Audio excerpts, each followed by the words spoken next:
Vagina.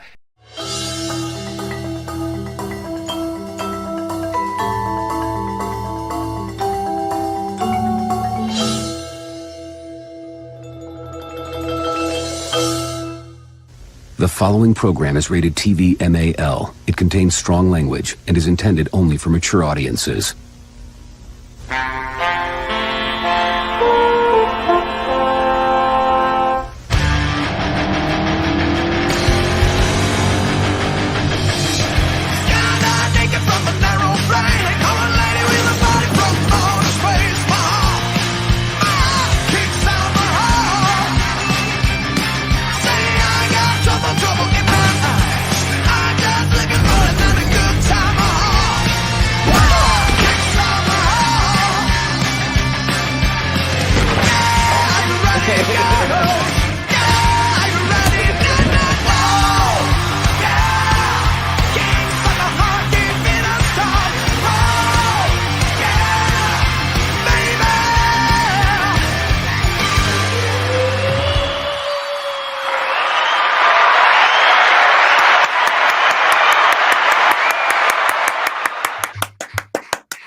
Damn it! I keep hitting my cord.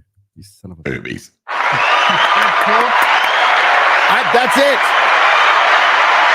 That's it. We're quitting the real BBC because I can't start a stream on time. My people suck. That would be me. Finally, we could be honest about it. Az was ruining everything. Dude. Everything. Thank God he's gone. All your wires. He kept walking in the room, stepping on all of them and stuff. Yeah. Finally. Get back here, you son of a bitch. You can't quit. I gotta fire you. Oh yeah. Sorry, my bad. Remember? Just like with FNT. Yeah. Yeah. Give me my 25 cents. No, you greedy bastard. Unionize. Why don't you? Why don't you go form a union? You and Chrissy and Ryan could form the Streamsters. They want 25 cents now as well. Fucking hell. I gave it to them. Woo! They actually earned it. So there you go. What's up, everybody? We're late. Sorry. No X-ray girl today, so don't expect any maths to happen. Huh. She's traveling to San Antonio right now. She is. This is the real BBC. Bagging, boarding, and chatting. I do have some comics. I have some toys. We did an amazing amount of show prep. That's what we were doing. I was trying to figure out a title, and I couldn't, so I just came up with the title we have now. I had nothing. As wanted just something rings of power. But I don't know if we're gonna talk. What's there to talk about rings of power? No season 3 yet, guys. Still haven't confidently confirmed we're getting season 3, isn't that? Yeah, but it's been commissioned for 5. Remember? It has. It's been optioned for 5. But not commissioned for. Well, we don't use the term commission here in the United States, but I know what you mean. Same thing.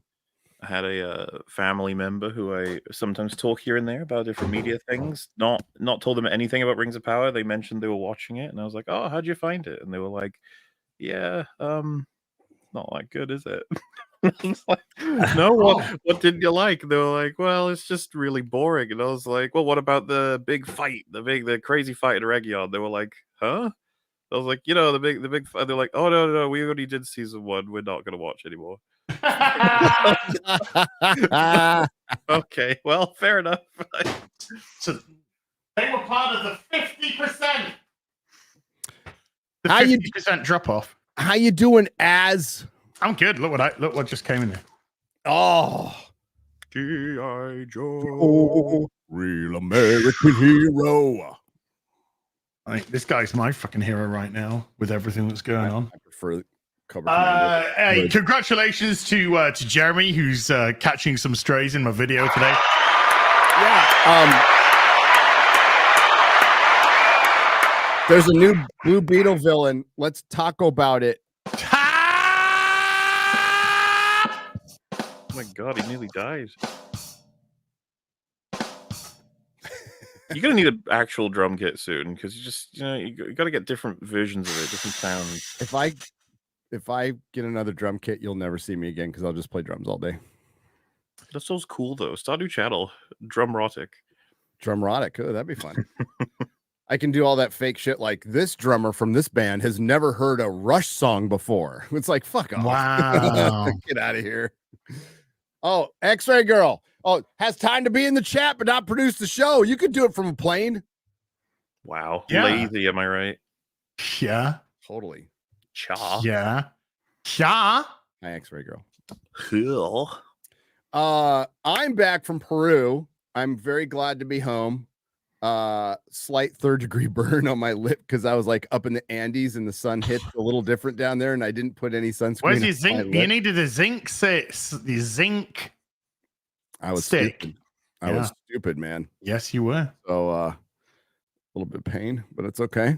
This is coming from a guy that got like 3rd-degree burns during summertime. I don't need no sunscreen. I'm a straight white man. Dude, we put we bathed in it, but it doesn't matter that high. So I'm like fried in all kinds of places. Mm. Yeah, it's a little painful, but not as bad as Mrs. Maroney. Ooh. Oh. Too soon, Gary. Too soon. Dude, I just watched it. That was fucking awesome. Too soon. That poor woman. That poor woman. Avasarala got cooked. Yeah. How you doing, MauLer? Yeah, pretty good. Pretty good. I had a I did a Windows update, and then I had this really fucking annoying buzzing, this feedback buzz in my earphones. I couldn't get rid of it. I was playing with all the dials on my mixer, and I was like, something's wrong. Something's doing something. And I literally just a wire on one of my microphone things. I just moved it up, and it stopped. Like, wait, you know what you should have done, MauLer, is done a live stream and blamed all your staff for the problems publicly. I think for 3 hours, had a guest flown out so he could be your therapist while you do that. I think that's what that would have been better. 2-hour rap about the guy who set all this up being at fault, and then right at the end, people are like, who is the guy? And I'm like, it's me, but that would have been I think that's a better solution than fixing the wire, personally. To be clear, I lifted it up and the feedback stopped, and I was like, what the fuck? Dude. And so now it's just like I've like taped it, so that it stays up. I hate computers. Why can't you just do everything I need you to do easily and without fault? Why not? Why can't we live in that world? I don't know. Yeah. I don't know. You know what? Az has no idea. So I watched it last night. I gotta talk about it because I'm completely out of the loop on this too, by the way. Poor Dave Landau. This will be quick. All right. So Tim's Tim. He knows what he's doing. Okay. And so Tim did his last IRL stream last night, had the biggest crowd he had in weeks, got tons of super chats, but he flies Dave Landau out there to probably discuss election stuff, I would guess, a couple weeks away, a week away, 2 weeks away. And he spends the whole time talking about he moved his studio, and I guess there's technical difficulties, which always happens. And he publicly kind of throws all of his employees under the bus on a stream. And Dave is acting like his therapist. And I'm just feeling so sorry for Dave, but I couldn't stop watching it. And I might have commented that if he needed help with streaming, I'm your man. But I get it. He's probably burnt, it's a lot. Politics, talking about politics all the time is just going to have a natural burnout factor on any human being with any kind of a soul. Dude, I'm ready to mute 1 million people on Twitter right now. Yeah, I'm just so fucking done. I get it. It's just and I'm sure he's frustrated, but I mean, he knows more than I'll ever know about YouTube. I would just offer maybe have a staff meeting privately, but I understand the frustration, but throwing, whether they deserve it or not, throwing people under the bus publicly, it's not something I would ever do. But it was fascinating to watch, but I think, he absolutely knows what he's doing. He knows what he's doing, and that's what happened last night. And I just felt bad for Dave Landau because he was great. Dave is great, by the way. He was great on the show. He was still funny. And that's why Dave's a pro. So God bless Dave Landau. Love that guy so much. Thoughts and prayers, Tim. Yeah. Ian tried to come on, Ian Crossland, to make it kind of fun. That was hilarious. He like woke up and he just walked on the set like he'd been up for like a minute. He said, I thought I'd take a nap, man. But yeah, I'm not really that tuned into that world. So I don't know if there's something else going down. But Jeremy did a stream. He's probably doing a stream right now. Probably, yeah. It's probably Jeremy's streaming over absolutely everybody at every time of the day now. Yeah.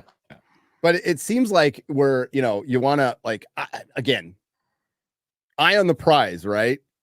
So you cover politics. We are coming up on I would say a sizable election, guys. I'd say people are paying attention to it. And then we have Twitch streamers being banned, which is hilarious in itself. You could call it an outright Twitch civil war is happening right now. Oh, there you go. Twitch civil like war. The movie. There's the title. Like the movie. More exciting. Apart from more retards. Oh wait, I forgot that movie was art. That was another one I didn't understand. Modern art, baby. Yeah, modern art. Exactly. How did they make a movie about the Civil War in this day and age and it was non-controversial? I know. How is that even possible? Yeah, Asmongold got yeeted, right? Yes. Is he banned or is he just suspended? Temp banned, I think 14 days, I think he got. Okay. The other people that have been banned recently, I thought it was 14, but I think they got 30-day bans. Which, I don't know how much you want to get into it. It's just that it's been over Israel-Palestine stuff. It's been insane. The temperature's been going up and up and up and up, and now everyone's just saying stuff that Twitch. I think it was the ADL convinced Twitch to ban these people. Like, what the hell is going on? Like, the ADL put out a bunch of tweets saying they spoke with Twitch and told them they need to go, basically. But Asmongold makes one statement and he doesn't need some political organization or PAC to come in there just like, yeah, get him out of here. But yeah, he got fucking swept away instantly. Like without question. So it gave him time to clean his room, I guess. Yeah, that's the big news is he's making progress on cleaning his room. So that's good for him. That's good. Got to clean your room. Got to keep your stuff clean. That's crazy. But like I don't really go and check out any of these channels until the only time I ever hear from them is like Asmongold will cover like an As video or my video, and then he'll say something and get banned. That's pretty much all I know. I would just recommend anyone don't try and start a career on Twitch. Just ditch that fucking platform. Yeah, it's not long for this world anyway. I don't think it is. Yeah, I actually think it's gonna crumble apart eventually. YouTube has always been sort of the reliable center of all of this stuff, but like it's not bad to have a backup as well. But Twitch is just not. I wouldn't recommend them. They'll drop you in a fucking second if they and it can happen randomly. And they have rules, by the way, that if you get banned on Twitch, you cannot appear on anyone else's stream on Twitch lest they be banned as well. Yes. So, like, that's insane. That is insane. But it's Amazon owned. Amazon owned Twitch. Don't forget that. Yeah. Oh, well. I did one stream on Twitch 5 years ago and then forgot about it. I streamed back in like 2015, back when closer to when it was about games. Do you remember those days? Twitch used to be about video games. I thought it was about boobs. Well, it used to be about video boobs games. And Hassan Piker being retarded. Now it's about boobs and Twitch streamers stealing YouTubers' content for content. That's all it fucking is. The three pillars of Twitch now are politics, boobies, and stealing everyone's shit. Yeah. Best of luck with that platform. Right. Yeah. Good luck. Have fun. There's a bunch of little stuff that came out. I guess we can. You want to start out with the penguin? Because sure, we can do that if you wanna. Sure.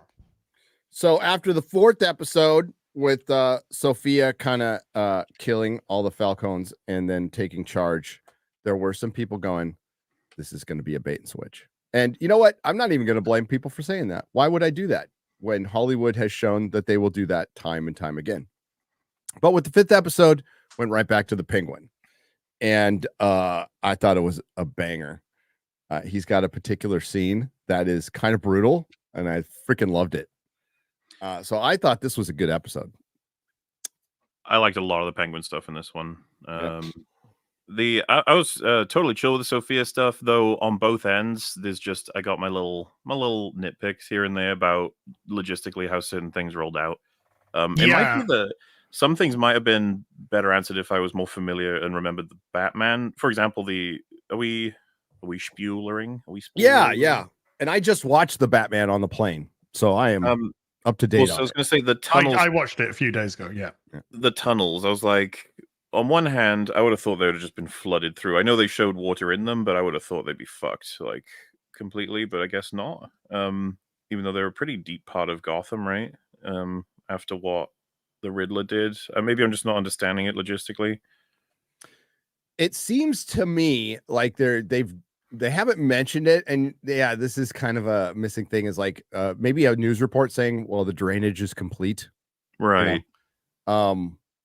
Okay. Yeah. Maybe like because they did show that it was like partially flooded down there. Yeah. The other thing I was going to mention was just I would have thought that someone would have had control over those tunnels by now, because if they run through all of Gotham, that's an incredibly useful network. Well, there is actually somebody that does have control over them in the comics. Yes. Oh, I thought you were going to say there is someone, because Batman has his. He's called Batman. Yeah. They kind of really came into prominence during the Nightfall storyline when Jean-Paul had taken over the mantle of the Bat. Whereas Bruce liked to use the Batmobile to navigate, Jean-Paul actually decided to use like a Bat subway cart, which was created by Harold, I believe, in an effort to use the disused or some of the used rail lines to get by much quicker than the Batmobile. Yeah. There's also a multitude of villains down there. No, yeah, you got I things sort like of thought Killer Croc and stuff like that. I would have thought a crime family would find that invaluable. Like okay. How about this? This argument might not work, but the city's still in disarray, especially Crown Point, like where they were. That was like the worst hit, and they showed that when Victor was taking Penguin's mom through, and it still looked like it was just destroyed. Now, the thing is, with a flood like that, sewage systems would back up, and it would be disgusting. Yeah, and not safe. People would be getting sick. There'd be disease. And then I guess with it finally being somewhat cleared up, you still got one of the biggest crime families is just wiped out, so they're not in the place to really make use of it just yet. But yeah, because it looks like that's how Penguin is going to be able to have a chance now to recover, which I'm looking forward to, honestly. Even though he's a piece of shit, like I'm looking forward to see him build himself back up. Well, this week, I mean, I liked the Penguin stuff this week. I thought the Penguin stuff was very good indeed. I actually did not really gravitate towards the Sophia or Maroni stuff this week. I felt it just a wee bit generic, and I thought this episode probably should have focused more on Penguin and left the other stuff that was going on for an episode, and you could get back to that. I know we've got 3 left. Yes. After this one, so maybe they have to push things on a little bit quicker, but I thought all the Penguin stuff I thought was excellent. But yeah, Sophia just came across a little bit more generic this week. Maroni came across a bit generic this week.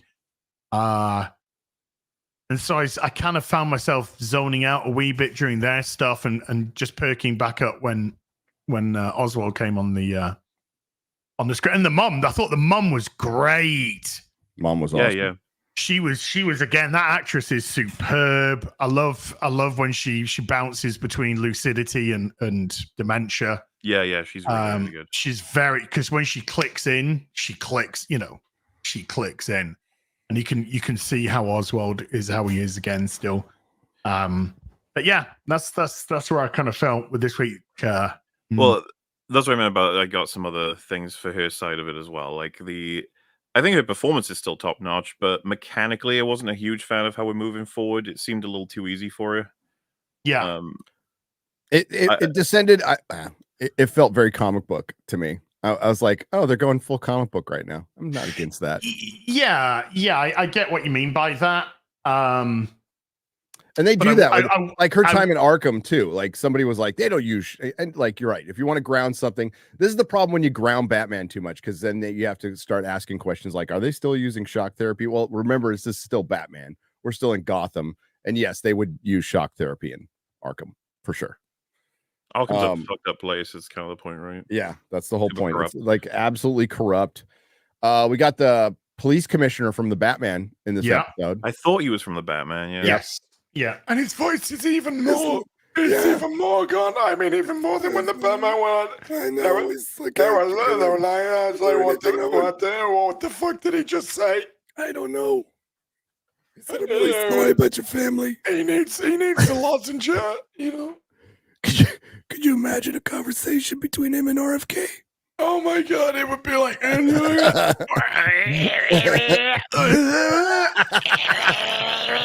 imagine the police commissioner for the Batman and RFK go to a drive-through to fucking food. Can I take your order, please? Excuse me. Do you have anything without seed oil? Oh my God. Sir, can you just point? Can you just point? Could you just come in, please? Yeah. Can you write it down in block capitals, not in cursive either, because I just don't trust it. Yeah, I mean, they had to refocus on the Penguin. I was fine. I didn't want Salvatore Maroni to die. So I was very concerned in that scene. I was like, don't give us like one, like he's acted maybe 3 times. Give him more chances. Give him something to do. No, give me more Clancy Brown. Okay. But I think it all gets made up because Penguin's trying to get the shrooms back. So he kidnaps I forgot what the Salvatore Maroni's the son. Yeah. The son, who's kind of a douchebag. And then he goes into the jail to show you how corrupt Gotham is, and they just discuss the kidnapping terms in front of a guard, you know. And they're going to make an exchange, you know, for the shrooms that they had, the special shrooms they have for the kid. And that's the big scene is like Oz has to get his mom out of town now, so Victor's with mom, and he has to go make this exchange, and everything was supposed to go just fine. And we knew it wouldn't. And Oz and I can never pronounce her name, but Avasarala from The Expanse. So Mrs. Maroni. Imagine if she joined them at the drive-through. You would be able to understand her the most. She'd have to do the ordering. Ma'am, can you tell us what they want? They want 2 Happy Meals. They want 2 Happy Meals. Don't give us the shit toys. Just tell them the Batman Forever mugs. Just have them. No, they were discontinued 30 years ago. Is the McRib still on the menu? What do you mean the machine isn't working today? God damn it. What do you mean? I don't know what you mean by that. You're not in America, so you don't know that the thing here is the McDonald's shake machine is always broken. Hey, my shake machine's always open. Yeah, boy. Yeah, and you said yeah, boy. So, oh yeah. So they're doing the exchange, and the son is doused in something. Looks like you know it's it's gasoline. The funny thing, I was like, it's not going to be water. So it's not gas. It's not. Pretty sure it's gas. So he lets her go, and she gets the drop on him first. She closes. She has the they're in a garage, so the door is closed behind her, and it's an ambush. The Penguin and his goons fight it off, and then as the son is walking over to Mrs. Maroni, Penguin flips the lighter and sets them both on fire. It was and it screams, and it was brutal, and it was great. That's the kind of shit you want to see. And he's loving watching them burn. Oh though. yeah, he's loving it. He's loving it. Yeah, Yeah, I wasn't a huge fan of the plot of it. Like the fact that she ambushes with all these guys with machine guns and they all miss and then all get shot. I was like, but they should have had more guys come out the back of the truck to show that. Yeah, I would have preferred yeah. just show anything that means that Penguin accounted for this. He ambushes her ambush, that sort of thing. But yeah, I enjoyed the shot as well of him just watching them burn. He's feels an appropriately Penguin thing that they oftentimes aren't willing to do with him. You know, like make him that dark, but I like it. But we'll see how they finish. So I mean, this episode was about the Penguin finding his base of operations. Yes, just finding the tunnels and finding his base of operations, which they're obviously setting up for the next movie. Now, watching the Batman again, which you said you watched recently, one thing I just didn't remember was Falcone strangled Selena Kyle's mom. Yes. Ah. Yeah. Yes. So that leads into this, and and she's out of the picture. But this is the point where like you have to bring up Batman at this point, because after watching it, and despite Colin Farrell's explanation at the end of that movie, he says, "I am completely aware there's going to be a." They mentioned there's going to be a power vacuum in a mob war. Yes. And he's like, and I'll be ready for it. Yeah. I'll be ready. Yeah, there's too many people now getting murked for Batman not to get involved. There's so much death. It's insane. Like the Batman isn't at least being like, okay, I gotta go see. What I thought was funny is if Oz was to stumble into the fucking Batcave in the tunnels, would be hilarious. Really, Jeffrey Rush should have been at the mansion with the commissioner. You don't mean Jeffrey Rush. Jeffrey Wright. Jeffrey Rush. I was like, what? I don't know if he's still acting anymore. Little difference between those two guys. I went Jeffrey Rush, octopus face, everything. Should have been there.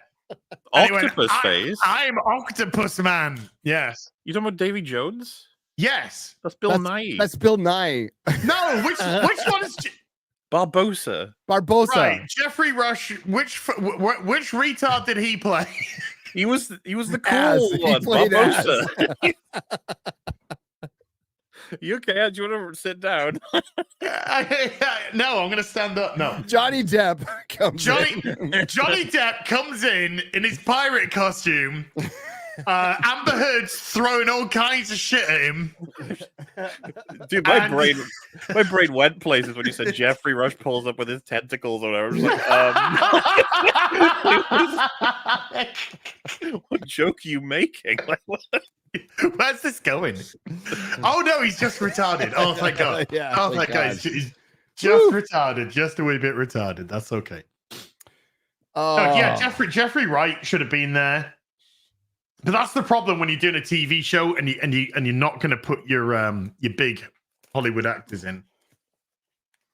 If because they had Fincher last week. Yeah, and this week they had the commissioner. So we were talking about this in Peru, and we were thinking maybe there's a secret cameo coming up with Pattinson or at least Jeffrey Wright. You know, why you gotta hate on Jeffrey Rush? Jeffrey Wright is the guy who's not white. There's Jeffrey a little bit of a Wright difference. Ain't white. One's American, one's British. There's some differences here. I can see how you mix them up. Yeah. No. Yeah. Fuck. Why you gotta be horrible to people called Jeremy? Oh fuck. We'll talk about that in a Jeff second. for me. So yeah, I think this is the big setup. We have 3 episodes to go. I'm pretty excited about that. I'll be able to cover them now live now that I'm back. So I'm gonna do that. Is this the best show of the year? I still think the best show of the year is The Gentleman, guys. Jesus, so far this year? Is that this year? Yeah. It was this year. If it is, that's tough because I think I prefer Gentleman to this, but we'll have to see how it ends. We'll have to see how it ends. Yeah, See how this one ends because The Gentleman was extremely consistent. Because it dropped all at once, I did watch it literally all at once. Oh, dude! After that first episode, it's kind of like, well, let's go. I actually started watching that again the other day. But the Penguins, like, this is why you do weekly. It's phenomenal. It's building up. It just had its highest viewed episode for one night across all platforms was last episode. And it's because word of mouth is building for the show. More people are getting into it. And you can always stream it when it's done. You can just wait if you need to, but people are jumping on, and now it's It's yeah, like the it's HBO's best of biggest both hit. worlds. You can watch it weekly and discuss it, and it can build up, and then you can binge watch it when it's all out. How about that? Right. And watching the Batman again, going, maybe I'll look at the Batman from a different perspective now. Nope, feel exactly the same way. I watched it. I thought it was good. I think Too fucking long. You got seven and a half was fine. Cut a half hour out of that shit. Well, yeah, you cut that Act 3 nonsense with the Riddler out, and it's probably a tighter film, much tighter film. I laughed on the plane when they're like, yeah, he's got some online thing going. He's got 500 followers. Yeah. Whoa. Who funded all of that shit for him, man. Those are, I guess he's got 500 whales following him. Are you sure the Riddler's not, he takes the mask off, it's DSP underneath. I know. Yes.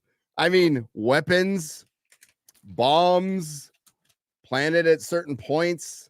Like that, you gotta kind of explain that a little bit, maybe in a passing line going, say he's a trust fund kid or something like that, but he's not, because he's an orphan. Well, I take it. I took it that he didn't plant all the bombs; that they were all doing it. Yeah, they were. Yeah, but that still takes money. I know.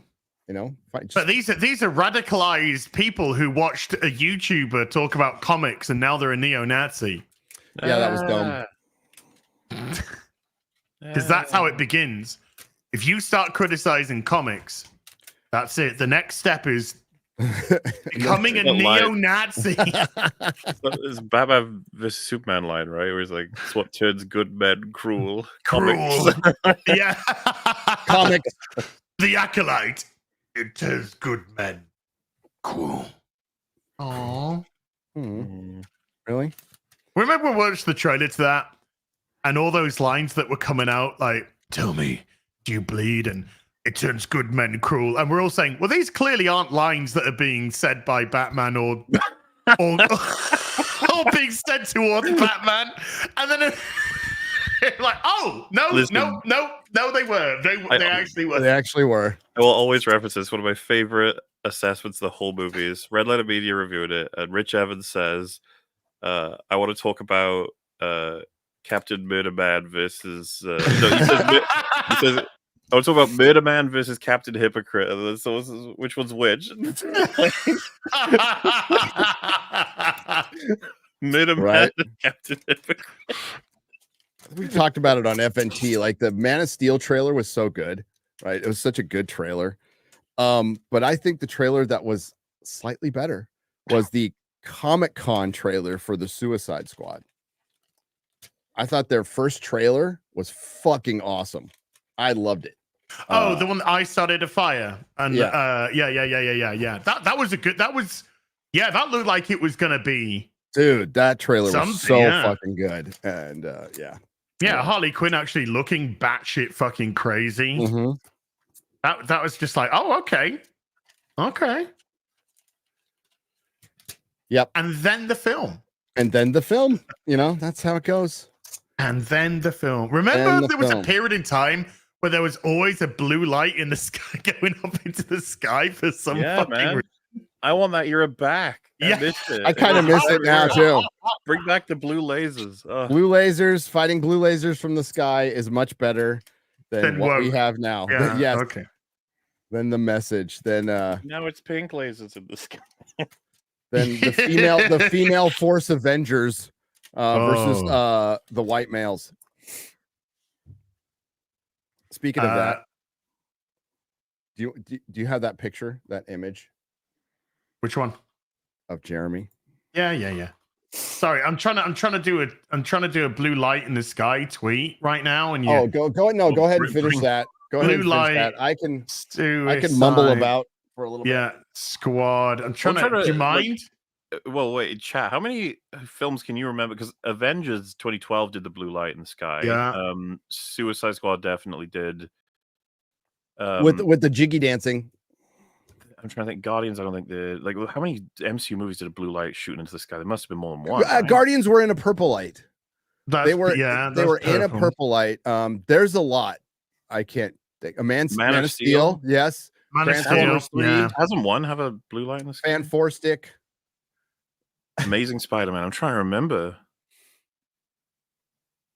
You know what? Oh yeah, Iron Man 1 did have one too. It did. Like technically, it shot up in the sky at the end. You know what, Gary? Fucking Return of the King has a blue light. It was a green light. It's a green light. It's a green light. All right, Yeah. and that was the best. That was the very best usage of a green light going in the sky. Okay, yeah, I fucking love it because they weren't fighting it. It was a signal, right? It was a signal, and it was heralding the coming of the Witch King of Angmar and his troops. Hey, do you know there's a 1 in 6 statue of him coming out, dude? Of the Witch King of no, of the ghost, the ghosty king. The Witch King of Angmar? No. The one when Aragorn went to get the undead, the green undead.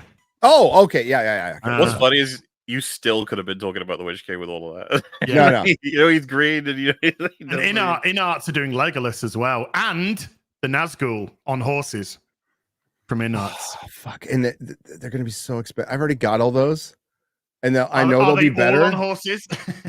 Yes, as a matter of fact, I have 9 horses. 9. I did. I bought 9 horses. They're good. They're really good. They're fantastic. They're really expensive, but the boxes are nicer. The rooted hair. I've got Gandalf and Aragorn. They look fucking great.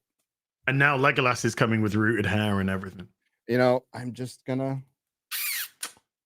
I don't have any room, especially after going to the Toy Story. And Inarts are doing they're doing an Anne Hathaway Catwoman as well. Oh. The Hot Toys one. I want a Michelle Pfeiffer Catwoman. Yeah. Yes, it's out. It's Jazz Inc. have just put it up for pre-order. Okay, that's what I want. Jazz Inc. have put it up for pre-order. You can either have her in just her costume or in naked? a roughed up costume, or both, or naked with a hell here. You can take it off. Just saying, she's undefeated as Catwoman. She's the GOAT. She's the best. The GOAT. And one of the interchangeable faces is doing the So could you pull up that picture? It's there! It's been there for the last 2 minutes. What? It's there, waiting for you. It's been there for 2 fucking minutes. I'm retarded. You're so shouty. I know. Why are you yelling at me? I've had 3 coffees today. I'm catching up. With double espresso shots. I'm catching up. So, what is the text there? Men, white, straight. Yeah. This is the radical. This I wasn't continue joking. reading. Molly, I wasn't drinking. Okay. Unlike the mate 2 years ago, this kind of video he shared took a sharp turn. Unlike the mainstream media, we don't wear makeup. We don't spread lies. We don't have a bias. We believe in the truth. Is that your Jeremy? That's the worst Jeremy impression I've ever heard. That's my no. Number 1, it's Gary, right? What? Not Jeremy. I'm from California, dude. I'm trying to do the enemy of the woke comic book industry, a Texan male. Okay. The left tries to tell us that multiculturalism is the answer to all of society's problems. Yet they criticize us for being men, for being white, for being straight. They want to emasculate you. And then you go, there's more, but then you go, the thing is, Jamie, I'm 99% sure this fraternity is actually a neo-Nazi group. Oh, fuck.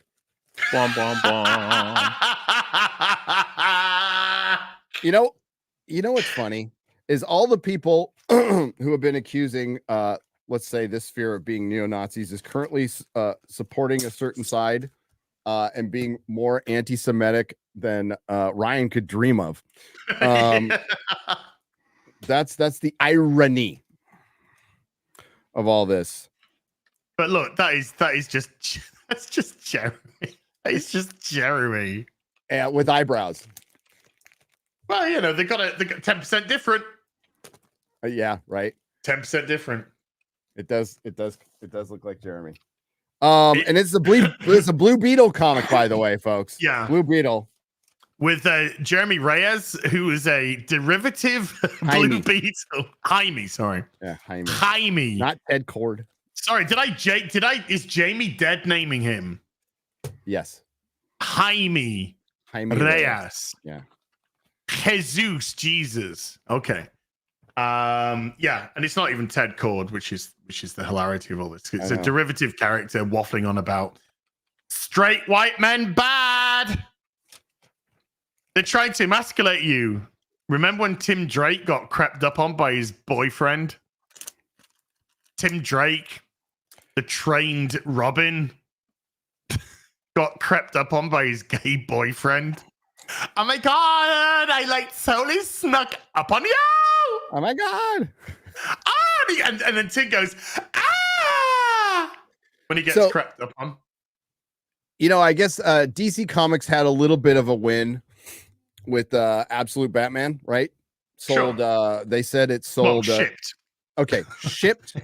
Well, they technically sold it. They sold it to the comic stores. To the comic stores. Sure. To the comic stores for 250,000 copies. Yeah. I don't know how many variants there were, so you would have to divide that by variants. And if you get to books that are actual readers, it generally is 20% of that, maybe 25%. And that's pretty high. But the comic did sell. That's great. And then they followed up with this. And Marvel's like, there's no hope for Marvel, like none. And you know, I loved reading comic books. I love picking up my weeklies every Wednesday. But we know the Absolute Batman is an anomaly because it's speculators. Yes, and apparently the shipped amount or the sold amount was down to like 70,000 on issue 2. Yep. Which is that's probably what actually sold. Exactly, kind of like par for the course of what tends to ship anyway. So yeah, I mean, 250,000 doesn't surprise me. A brand new Batman book, which they have been pushing. Well, not just the Batman book, but Absolute Batman, Absolute Superman, Absolute Wonder Woman. You know, they've been pushing these for a while. So speculators getting on board, sure, but I'm seeing them being put up on eBay. Like multiple copies for like 18 quid, 18 pounds. Like, let's say it's like $23. Fucking nobody's touching it for that much. Fuck off. No. Speculators are trying to earn a buck off this, and I think they've well overbought. Some people say some of their comic book shops are sold out. Other people have said there's literally racks of them at their comic book shop because they've overbought and they're not saying. But they've the ones who have bought them, so it's their fucking problem. There's probably like dealer incentives. So like sure. You know, you get a 1 in 100, or they were towards the end of my reign, that ended in disaster. They were offering like 1 in 1,000, and I would pick them up because they'd fucking sell, and they'd pay for those 1,000 comics you bought, but then they're on the shelf, and then you make them dollar books, whatever. Yeah. The art for Absolute Batman just didn't like turn me on at all. I was like, no thanks. Well, the art didn't. The idea behind it didn't. Yeah, did nothing for me. It didn't even. That's the weird thing. If the premise was an interesting premise, then I probably would have given it a go. Well, I wouldn't have probably. I would have given it a go.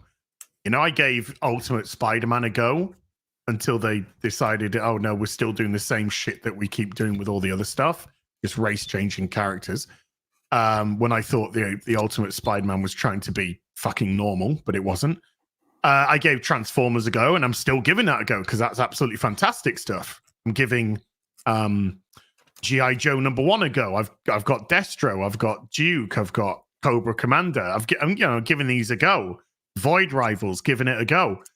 So I would have absolutely, if the premise of Absolute Batman appealed, I would have absolutely given it a go. But No, it's just Batman's without his money. Batman's without this. Batman's haven't got a big axe with where it's the top is the look, and it's like it just sounds shit. I'm not just not trying to hate. Just the premise just sounds shit. Yeah, it's to the point where I'm not even gonna bother with the first issue of it to even try it. I don't care. And what's sad is there's still a market. Like there's people who want to buy this stuff. They're just not interested in the new stuff. I want to buy Batman comics, dude. I want to buy Batman comics. It's insane that I'm not picking up Batman comics. Oh, actually, slight, not a fib, but I went to a shop when I went to visit my mum. I went into a shop, and this is just a shop that sells old school video games, VHS tapes, geek memorabilia, old and some new. But normally it's stuff which hasn't sold, and they buy it into their shop. They've now got surprise, Gary, racks of current day comics. Yep. Because they haven't sold from the comic book shop. They've bought them for next to nothing. They're put them up for sale for next to nothing. So they've got like current day Batman for like £2. So I bought a wad of them. I bought a wad of these from this shop. So DC haven't got any money off this. The fucking comic book shop didn't get any money from this, but the other shop has. They made some bucks off this. And I tried to read some of the Chip Zdarsky stuff, and I fucking hated it. Mm-hmm. I hated it. It was just shite. I took Jeremy Beardo and Krista to Heroes and Fantasies here locally. It's fucking giant. So it's in an old, you've never heard of the store because you're in the UK, but Big Lots store. So it's a big fucking store. It's the size of, well, it's probably bigger than your average UK grocery store. It's big, but it was mostly toys and collectibles. They have a good comic section there too, and they have decent back issue section, but then they have a giant gaming area. So they're diversified pretty good, and they're doing well. And it shows the place was crowded. It's got shopping carts. It's a fucking comic store with shopping carts. It's fucking awesome. It's brilliant. So there's a market for it. It's just they're not providing the material. Look at this. So see Paladin there? Everybody's going to be an expert on Paladin when the Vision series. He's being played by Todd Stashwick. Okay. In the Vision series. Good. I like him. I like him as an actor. Yeah. I think he's kind of a knucklehead. Sure. That, but I think he's a really good actor. He was great in 12 Monkeys. He was great in Picard season 3. And I think he'll be took pronouns out of his bio. I saw that. I did see that too. But also, we know another story that we can't say. Unrelated note, we love Robert Meyer Burnett. So yeah, he's going to be in the Vision series. Which they're filming right now. Yeah, like I don't know what Marvel's going to do, dude. There is an effort to get better. Like unlike Lucasfilm, according to the person I've talked to, is they like completely knew that they fucked up, but the way they're going about fixing it, they can't just, they can't just wipe the slate clean. They can't. And there's still a lot of studio politics going on. I heard Disney picked a chairman for the board, so they're in the process of replacing Bob Iger in like 2 fucking years. That's not gonna help shit. So they're trying to buy time until the new era comes in.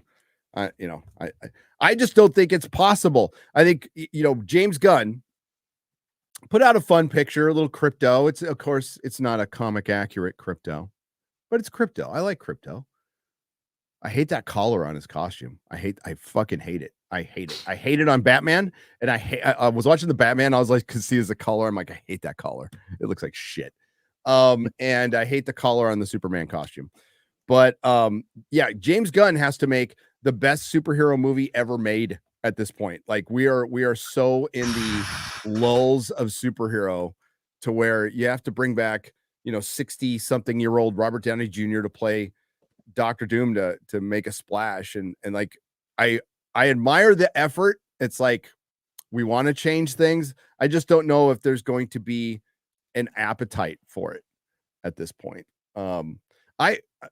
I wish comic books and superheroes would just go back in the niche where it belongs, and maybe they explore adapting other types of comic books like they were in the mid 2000s. You know, not superhero stuff, some other stuff. Yeah, we live in a world where Dredd didn't get a sequel. It's universally loved. It is a universally loved film. Everybody fucking loves That is a weird Dredd. one. Yeah. You would have thought someone would have wanted to. Was there like a legal thing or something that happened? It must be. They talked about doing a TV series for Netflix, and I just don't think there was the desire in Hollywood, right? But Carl Urban said he's down anytime to do it. White and pale, stale. Yeah, I mean it's desire. It's like why we don't get a Dredd sequel, but we get a Dune Sisterhood Prophecy, and it might be good. I don't fucking know, but like, why? Let's be real. We know why that show got greenlit. Like that, with no question, probably with the top budget. We know exactly why the show got greenlit. So we'll see. We'll see. V for Vendetta was awesome. League of Extraordinary Gentlemen, I enjoyed it. It is not a good movie. Chat, I see you there. But I enjoy it. I like League of. No, V is fucking excellent. Yeah, V's fucking awesome. V is the shit. V is top tier. But yeah, League of Extraordinary Gentlemen, it's fun. That movie, I feel similar about it as I do about the Van Helsing movie. Where Yeah. It's like, you know, that it's wow, they spent a lot of money on that. Have you seen the Solomon Kane movie, MauLer?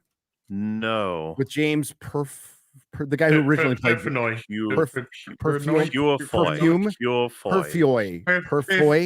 Anti-distinctly minty. Nice reference. I love that movie. You should watch it, MauLer.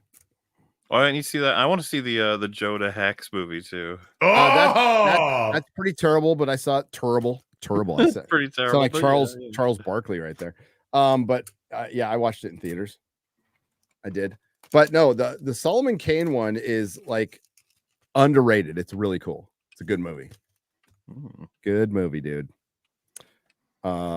Shit, I don't even, did that make it in the theaters? I didn't see that one in the theaters. I saw it on DVD. You know what's interesting about League of Extraordinary Gentlemen and Van Helsing? Both the villains are played by that actor who's completely disappeared. He was in Mission Impossible 2 as well. He was the bad guy's like lieutenant. Hang on, I'll find out what he's called. Oh yeah, I know here. I thought you meant literally disappeared, like Warlock. I forgot. Richard Roxburgh.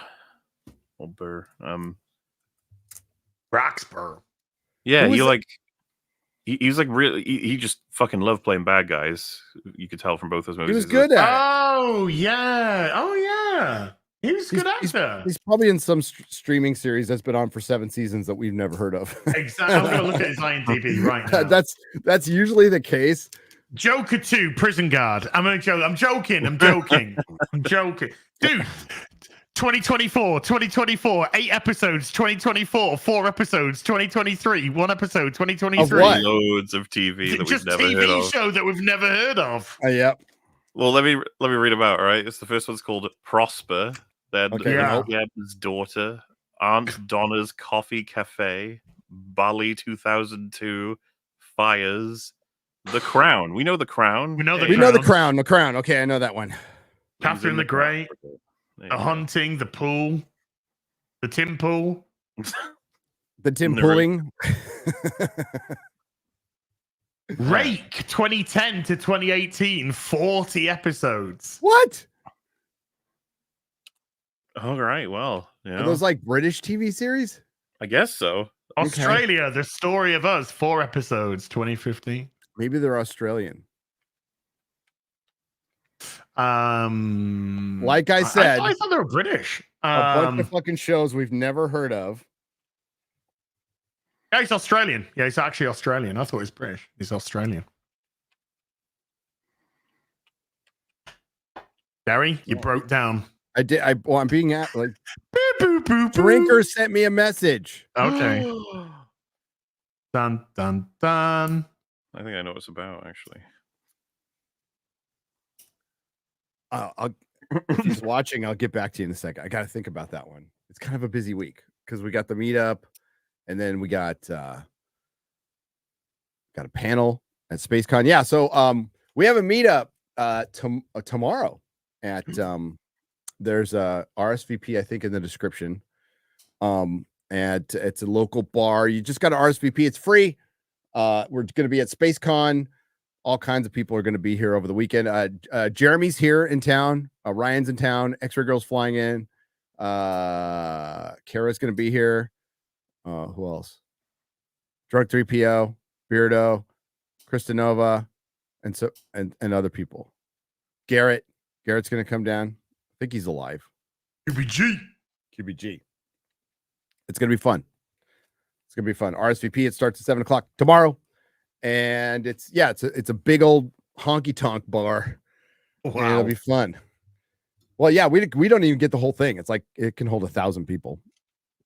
All right, so it'll be fun. What else you want to talk about?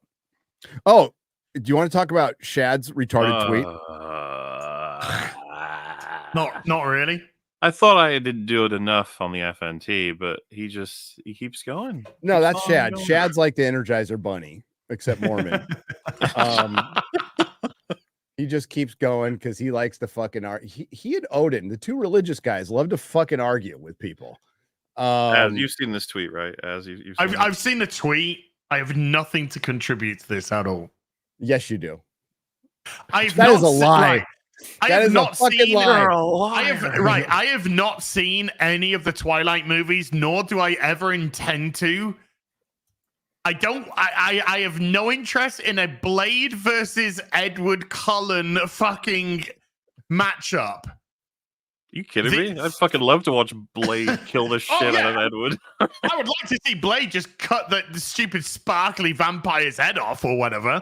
But I'd like to see him like slowly rotisserie the fucking all of them, all the fucking what's the other guy's name? Edward would beat him with pedophilia. Bell, all of those retards, and yeah. So here I'm not gonna read this, and I haven't read it because it's look at how fucking long this is, dude. Look at this shit. No, Shad. No. Shad is saying like if Edward and Blade were in a fight based on blah blah blah to blah blah blah, whatever the fucking blah blah blah. I just said you're gay and wrong. I mean I think that's the best. That's the best. I think that's the best response to this TLDR. I liked Quarter Black said bro is ice skating uphill. Yeah. Some motherfuckers always ice skating uphill. Yeah, if you want to bring other people in, I said Buffy would come in and I believe I said strap on a stake and peg the sparkle right out of Edward. So she has superpowers too. Well, what's funny is like if we do this by actual rules, like we should take the best version of Blade from all of his canon and the best version of Buffy from all of her canon. Yeah. Which for Buffy, she becomes like a god. She becomes like like fucking Superman. Like she'll tear fucking Edward down into his atoms if we're gonna do these kinds of crazy nonsense. Why even make this post, Shad? Why would you do this? Chad, don't you have other things to do? Don't you have to like review swords or I don't know, sleep or take care of your 18 children? I don't know, but he has time to write a fucking book on defending Edward over That's Blade. why we love him. That is why we love him. But this all stemmed from at least that's proper. At least that's some proper fucking nerd shit. No, it is proper. Well, okay. Twilight ruined everything, so that is proper nerd shit. But it all stems from my nerdy home was house sitting for us, and she soiled my fucking projector and my screen. She shat on your projector? No, worse. She showed Twilight on my fucking screen. How did she get it? Like, was it Netflix or something? She must have got it off streaming or something. Yeah. Horrifying. I saw her tweet. So I've had to do a lot of cleansing. You know, I had to watch all the Blade movies. You know, so you have to perform an Lord Rings exorcism trilogy. You know, get that go. Get that Yeah. there again. It's like when you I had to just clean the VCR, you know, with the lens cleaning videos. You remember that shit? Yep. Oh yeah. Yeah. Good times. Oh, well, you had the cleaner. You put the little drops on the tape, right? And you put the tape in the machine, and it cleans the heads. When You it had to do the actually same with your works, you're cassette like, "Holy player. fuck, Yeah, I'm a genius." and it actually works. Yes, because there's a residue that comes from the tape that gets on the heads, and it starts. It gives you that effect that all the kids think is cool now.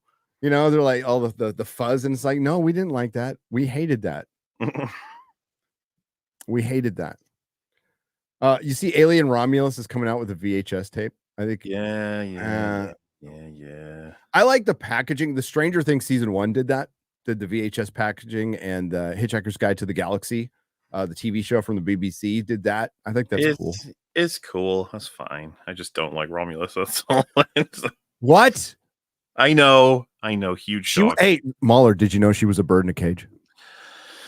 That's what people keep saying. I don't know. She was a bird in a cage. That was the I think symbolism. the alien was the bird in the cage. That's cinema. I think the big spooky long lanky man was the bird in the cage. You think so? Yeah. I felt like I was a bird in a cage watching that movie. I was talking to my sister about it. She said that she was really kind of on the movie's side up until the third act, and then when she saw that, apparently in the cinema, her and her husband started laughing, and everyone will start to look at them. And I was like, no way that you two were the only one laughing. And she was like, yeah, apparently everyone thought it was either scary or confusing, but we were laughing. Yeah, I was laughing at that part. And I gotta say, yeah, I was kind of with the movie until that point. I was like, all right, yeah. It's not great, but like, if everybody dies at the end, I'm fine. And then Tweaker Man came out. So just don't spoil. It's been out for a few, forever now. Dude, I watched your video when I saw fucking what's the guy called that hides in the Slender Man? When I saw Slender Man, I was just like, for fuck's sake, what is this fucking nonsense? And when did she get fucked up the stuff? Well, she was already happened. pregnant. It's the black goo that turned it into a creepy monster. Oh, but whatever. It's just amazing that they took inspiration from one of the worst alien. I know. I was like, oh my god, they went to Resurrection. Holy shit. I feel like most of the people who saw Romulus don't even remember Resurrection. That it exists even. God, it's been years since I saw it. It's got to be one of the most forgotten. Do you know that what was remarkable? Because I've seen essentially all of the anthology behind the scenes now. That one was the one they gave the director like the most freedom. Like Ridley Scott and James Cameron had to do a lot of fighting with the studio to get the things that they wanted. But I forget, was he like a French director on the fourth one? Because I know that I think Fincher, so. I know it was written by directing the third one, obviously with the studio shit. But yeah, I'm pretty sure the fourth one guy, like there's interviews where he's just like, they just let me do whatever I wanted.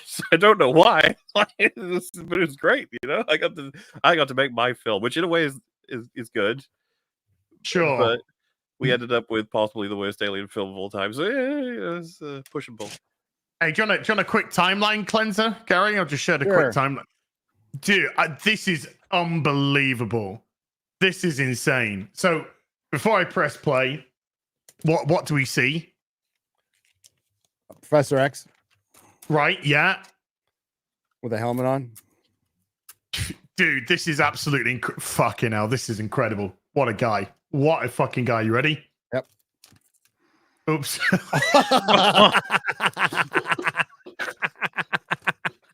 Oh. Why? What are you trying to do? What are you trying to do? What are you trying to... I could have told you that was going to happen. Oh. I could have told you that was going to happen. It's not. No. Told you, timeline cleanser. Did you see I'm sure you saw the Jeopardy question with the Acolyte, right? Huh? Have you seen that? Oh, yeah, that's funny. No. I'll find it. By the way, in closing on the Twilight thing, the thing that triggered me the most was I started reading his posts. I was like, you know what? It's Shad. I'll give it a shot. But when I read the Twilight vampires are the most badass, toughest vampires in all of pop culture, I was like, okay, I'm out. I will not read anymore. Oh, I've already hit my brain. oh, fuck this shit! I'm out. I did post my currently my favorite Peepo of all time. I'll link you as so you can see him. I don't know if you've seen this particular Peepo before, but he's very expressive. He captures my vibe.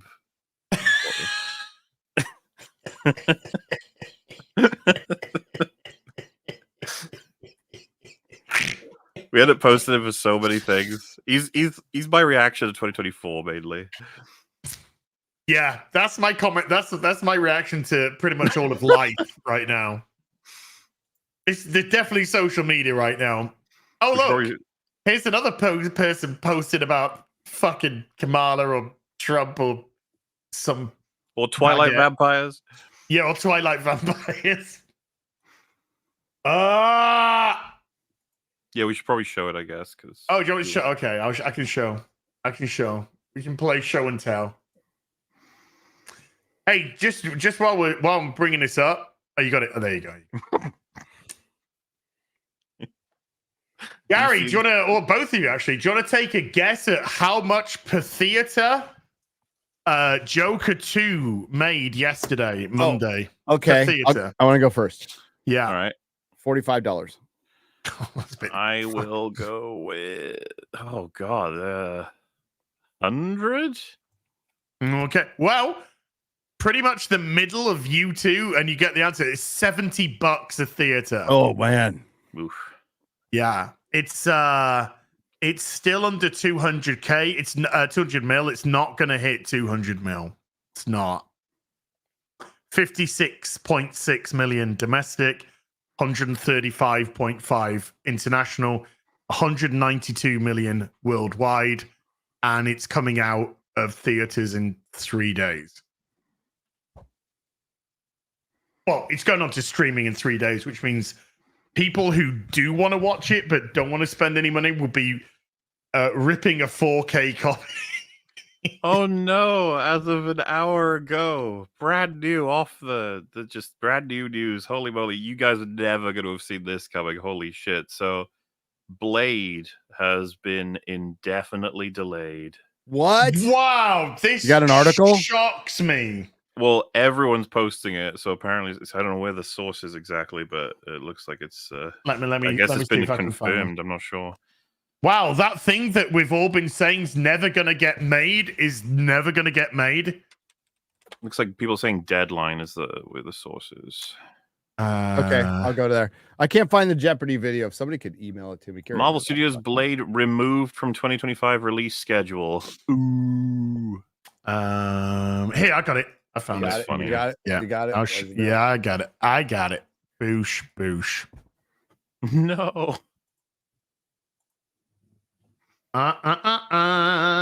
Oh. Disney dates Predator Badlands instead. Which is that what like about that Predator Bad movie? Predator Badlands is not Prey 2, right? Are they the same thing? Or? I don't know. No, I don't think so. It sounds like it. Oh. Okay. I mean, well, the Badlands sounds. I mean, you get a very westerny, kind of sounds very westerny Indian. Yeah. We'll see, but I don't know. This is just funny because everyone has felt this was the case. You know, like they can't get Blade right. That's one of the most embarrassing things. It is so straightforward. They can get it right. I don't think they can. No, they can't. They can get it right. They are actively trying not to get it right because they can't put the dog shit that they want to put into it. It just doesn't. It's not working. I mean, let's be honest. Even if they did all of the normal person things, it would probably be bad because it might not. It still might not be good. Yeah, Marvel, like, they're not attracting good talent right now as far as directors on the film side. I mean, look at the director for Spider-Man 4 is the director of fucking Shang-Chi. Are you kidding me? I know what like that like. No wonder why Tom Holland's being all nice and going, yeah, the script is good, but it needs some work. I didn't think that Tom Holland had even signed the contract yet. Well, if we're talking about the same clip, Gary, I quite like that he said he wants to take care of the character. He doesn't want to just do anything. I like it too. But like, because they probably want him to just get fucking going, shove out Spider-Man films. I'm sure Sony does, and well, both. But he was saying he's got leverage now because back in he signed on initially, he did 6 movies, and of course it was just like to be able to play Spider-Man is already blah blah. But now he has he can actually like refuse, which so probably something his agent told him as well, right? Like use your power a little bit, negotiate and all that. I would. Well, he's got all the power here. Yeah. Because if he says no, they've got to recast Spider-Man. Then what do? Do you do the origin all over again? Or they could not be retarded and just fucking do Tobey Maguire and Sam Raimi. They've got them right there. They both want to work. That movie would do better. It would. Well, we've also got people are memeing about there's only been one Blade and there's only going to be one Blade. It's like, why didn't they just make the fucking Blade movie with? Well, that's what I'm going to ask. Do you think it's been pulled because they're now in discussion with Wesley Snipes to do it instead? That's how fucking Hollywood operates right now. So I could absolutely believe that. Maybe. Yeah. We've had all these problems. All of a sudden, like one of the most talked about things and the biggest hit of the summer, or second biggest hit of the summer, is Blade. So that's why we get Marvel Studios Blade removed from 2025 release schedule, as you guys say in the UK. Schedule. Disney dates Predator Badlands instead. Or did they mean Disney is infiltrated by predators? Or they trying to say Disney is dating a predator. To catch a predator took a whole new meaning on with this. That's a catch. Wouldn't it be awesome? Wait, what if we had Predator? Chris Hansen going around? Dude, what if we had a predator hunting predators? That would be cool. I'd be okay with that. It would be really easy sport, mostly. Predators. Predator. I just want to see. I want to see Chris Hansen with a gun, literally going around hunting predators. I just want to see him say, "Come and have a sit down to a predator." Yeah. Why did take it? That would be good. Why did he take a seat? Why did he take a seat? The fucking no. That's. Do you know how many times I hear that? And then the predator runs. It like takes off like. You see the cam of the police. The police cameras are fucking running shaky after cam running after a fucking predator. Sir, get down, sir, get down.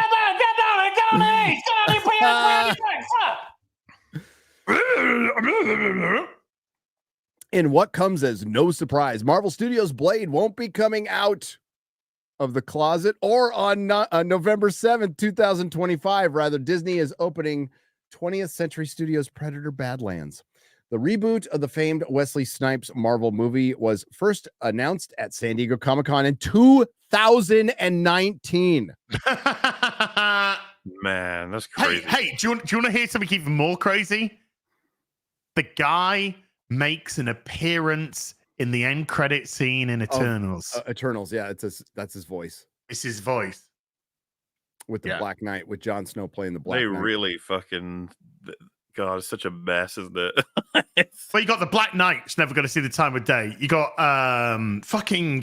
Harry fucking Styles never going to see the light of bloody day. Star Fox. Yeah.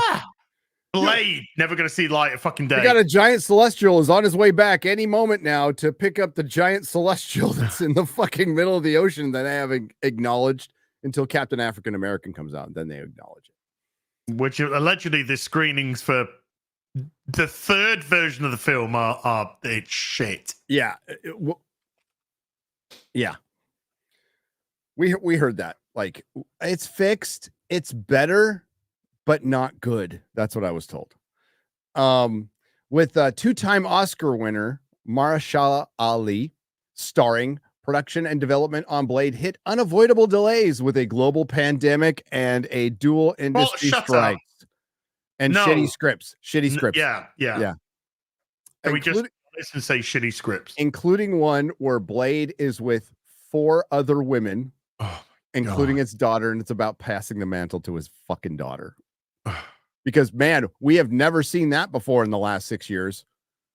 where a woman picks up the mantle and she's already great. What, the hero's journey? The hero's journey. The hero's journey. All she needs to learn is that she was great all along. You know, if they said though, like, oh, our new script is Blade's going to kill a whole bunch of vampires, it's going to be awesome and amazing, and just that's the main focus, I would still be like, I don't know if you guys can pull that off. Like, you know, even that. But, you know, I guess what I'm getting at is like, maybe this is for the best. Just don't let them make a Blade film ever. I never thought this film was getting made. I had I've said it at every time we discuss this, FNT, Real BBC, Open Bar. Every time Blade has come up, I have stressed this film ain't ever getting made. And Kel Surprise, the film which is never going to get made, is never going to get made. I don't think there's anyone that had any real legitimate thought that this film was going to come out. Well, this is what happens: is everybody wanted to be a part of the Marvel universe when it was on its way up. Now it's hit some snags, shall we say? Marshall Ali doesn't need this. He doesn't need this. And I think one of the reasons why it's so delayed is he keeps getting the scripts and keeps fucking going, fuck off. I have a feeling as well that he was interested more so for the art of it than the interest in Blade. And after everything that's happened, I could totally see him being like, you guys fucking suck. Yeah, this is all corporate garbage. Yeah. The project saw two directors exit. First, Bassam Tariq, who was eyeing a fall of 2022 start, and Jan Demange. Mia Goth is set to play supervillain Lilith in the Vampire Slayer movie. She told Deadline's Natalie Sittick at the world premiere of her A24 movie Maxine that in regards to the Blade delays, Marvel really care. They do. They want to make a great movie. That's the sense I get from them, and it feels good. And we'll see it in 2030. But remember that I don't know if it's the same one with the 4 women that are in it, but it was supposed to take place in like the 30s too. Like it's a period piece that takes place in the 30s. Yeah, it's damn right, be a period piece. Yes. For Marvel boss Kevin Feige, it's important to make the best Blade movie ever. The studio won't make the movie until they've cracked a great script. Because I mean, this is like physics, man. Like trying to figure out how you have a guy who hunts vampires hunt vampires. Like it's not an easy thing to do. To have a guy who hunts vampires hunt vampires. I know, it's so difficult. In the meantime, Snipes had a cameo in Blade in the highest grossing rated R movie of all time, not adjusted for inflation. Marvel Studios' Deadpool and Wolverine. Yeah, in an unrelated note, we're going to mention Wesley Snipes. The Blade movies are arguably the first rated R superhero set of movies launched in 1998 by New Line Cinema. Remember when Warner Brothers made a Marvel movie, guys? Yeah. Called Blade. The other 2 titles in the trilogy were 2002 Blade. Now we're just filling. This is filling. Yeah. The other 2 titles are cinematic movie experiences. One is 2002's Blade 2 and 2004's Blade Trinity, altogether made for $118.1 million at the worldwide box office, unadjusted for inflation. In addition, 3 entitled Marvel or untitled Marvel or entitled whatever Marvel movies are dated for February 18th, 2028, May 5th, 2028, and November 10th, 2028. That's another thing you need to stop is popping a squat on a date with no fucking project. So we're going to get this date, but we have no idea what movie we're going to put it there. And we're just going to announce it and hope that other studios just fear that date. And they no longer do, by the way. Tom Holland. It's also for financials. Well, it's all quarterly based. Yes, you're right. Yeah. Look at those dates, you know. So Tom Holland has signed on to join in a vampire movie. Christopher Nolan. The Christopher Nolan Nolan. Yeah. I think I'm a bit gutted because there was a rumor that Christopher Nolan was potentially going to look at doing a prisoner movie. He still might. I don't know if a movie would work though. I think like a prestige series. Yeah, would work. But I don't know how you remake that thing. Is like perfection, dude. I don't know how you remake that. Like why would you mess with that? The 2009. I mean, like I said, the one version of the prisoner is perfection. Yes. Just like that one Matrix movie that just they like did. that one Matrix movie. Yeah. And those 3 Star Wars films. And those 3 Indiana Jones films. Yes, yeah. Oh, did you see the news, by the way, that Mike Flanagan's doing Carrie? It's going to be made into a TV show. God. You know what? Why? I don't know. Isn't he? I thought he was doing The Gunslinger, Dark Tower. Is he? Well, I thought he was doing Exorcist next. I think that's what he's doing, a remake of that. They just did a remake of that. Did The they? Dark Tower? No, Oh, The The Exorcist. They just did a remake of The Exorcist. I mean, yes. I was about to say, like, I can't keep track of this conversation. It's too many. Dan Trachtenberg, who directed the previous Predator movie, Prey, which went to Hulu, is back for Predator Badlands, the latest installment starring Elle Fanning.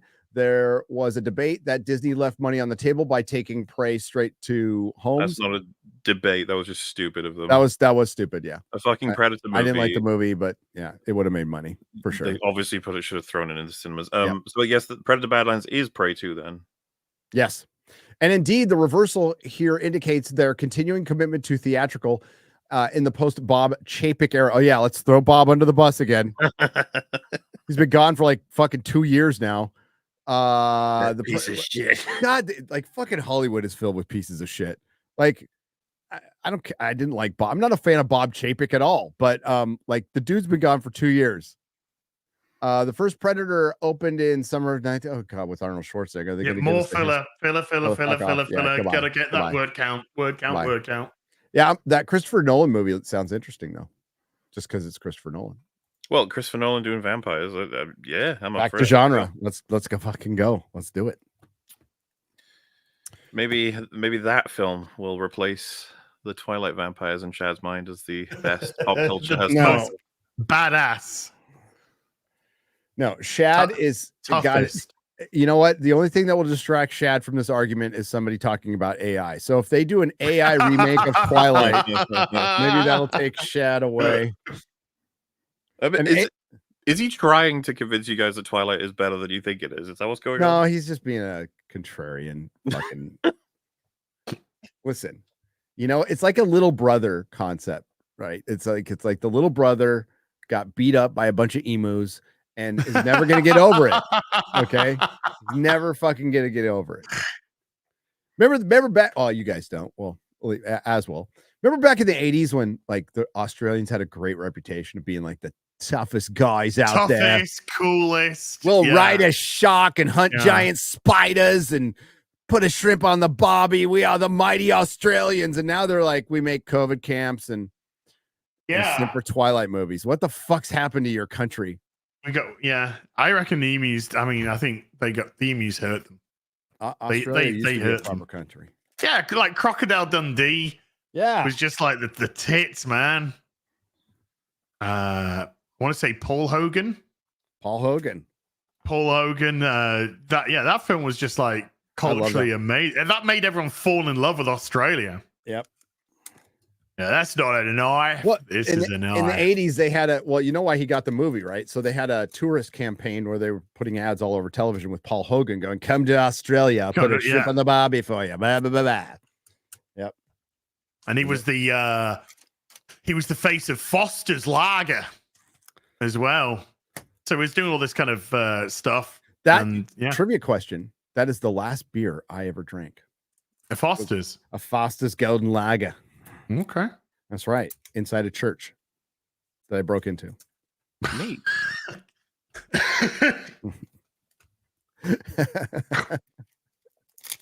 I love a story with a happy ending. I know, right? So I broke into this church. I broke into a church and drank a Foster's. I broke into this church, was doing some fucking meth, and yes, I drunk some Foster's. I did some lines off a pew. So, I did. Got some lines off a nun's ass crack, and then drank Foster's, and next thing I know, I'm in prison. It's like, what the fuck? That was a well, no, that would have been no, because how long? 8 years now? What? No. So when I relapsed, you can 10. Yeah, 10 years. But when I relapsed, I didn't go back to alcohol. Like I didn't drink any alcohol. No, I know. Okay, but yeah, I got 10 years sober now. Hey, I'm 2 months time. I'm going to be 2 years without an alcoholic drink. Oh, nice. Oh. Feels good, doesn't it? Alcohol's terrible. Will. Terrible for you. It's poison. It doesn't do anything for me. No. Doesn't do anything for me. Oh my God, look at this cover. The photo cover. Check this shit out. Drinker's heart's just got broken. Mm-hmm. Ah. Yes, sir. Yeah, boy. Yeah, buddy. You know what I watched recently that I What? assume you both haven't seen is The Substance. I need to see that. How is it, MauLer? I bet it's real good. I don't know how much I should say instead of. No, Do you like it? Yeah, just say if you like it. I think so. It's a bizarre fucking movie. Yeah, my mate saw it. My normie mate saw it, and he loved it. He thought it was great. Again, it's almost difficult to explain my position without letting a couple of details slip, right? But what sold me on watching it was Chris Gore saying it's like The Fly, where I was just like, "You fucking serious? Like, okay, I want to see this immediately," because I adore The Fly. I think it's like it's like top 5 horror film for me. I think I've worked out what happens in The Substance. I think I've worked it out. I think most people would, but there's a couple of once you get the first 10 or so minutes, you'll be like, oh, I can see how this could go. Yeah, especially if you've seen anything online that people have shared. There's striking visuals in the film. That's not. I haven't seen, but I kind of have guessed from everyone desperately trying not to give it away, give it totally away of what sort of happens in it as regards to the changes somebody will go to. Demi Moore, holy shit. I don't know if she's gunning for an Oscar or something, but this was a bold choice of a role. I think I could say that much. Well, I heard she goes full frontal nudity on this. Yeah, not for a short amount of time either. There's honestly, it's a lot more than just that. In terms of stuff that happens. Again, try to remain nice and spoiler free. You'd be curious to know what you guys both think, though, if you see it. Yeah, I do need to see it. I do want to see it. Chris Gore's been pestering me to go see it as well. Yeah, like I said, I would say more, but I'm just go see it. Just go see it. I don't want to set your expectations in any way, shape, or form. The Fly is a fun movie. Sure. The Fly is a fun movie. The Fly was very good movie. I fucking love it. It is my top pick for body horror.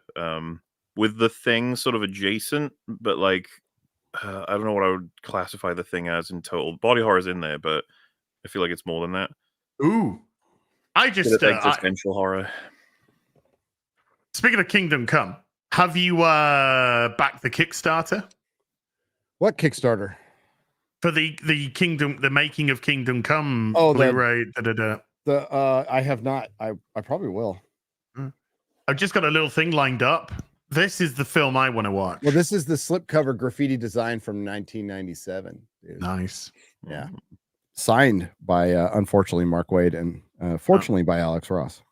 Yeah. Best of both worlds. Kind of a give and take there, but yin yang. Ying. All right, just share this. That's the film. That's the film I want to watch. Yeah. Yes. Chris Hansen versus Predator. That's what I want to watch. Bro, I got this yesterday. Look at the price tag on it. Hold on, I can't see. You need to go full screen. Hang on. I will go full screen. Right. Is it like $5? $5, dude. No. I got this for $4.99. Is that an OG or is that a reproduction? No, this is OG. This is no. Yep. Wow. $4.99. I'm like $4.99. Fuck yeah. Fucking A. That's a doozy. I like it better like this, don't you? Sure. No. I'm gonna start flicking my bean. Oh, so you meant you have a vagina. Okay.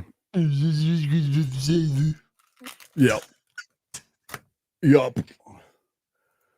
Hang on. I'm gonna find an article. Hey, why am I the only person who's got their spooky Halloween avatar on? Oh, I Where's thought that was Mo- just your regular. Oh, I don't know if I have one anymore. You should. It just saves them all. So if you've uploaded one last time, it'll still be there available. It doesn't No, save it's them all gone. for me. Yeah, mine's gone. Mine's gone. I had like a zombie face. Oh wait, we can do there we go. Have you guys been watching any horror movies this month? I mean, come on. I've been watching a lot of. Yeah, it's called the United States election. I thought it was just called the United States. Full stop.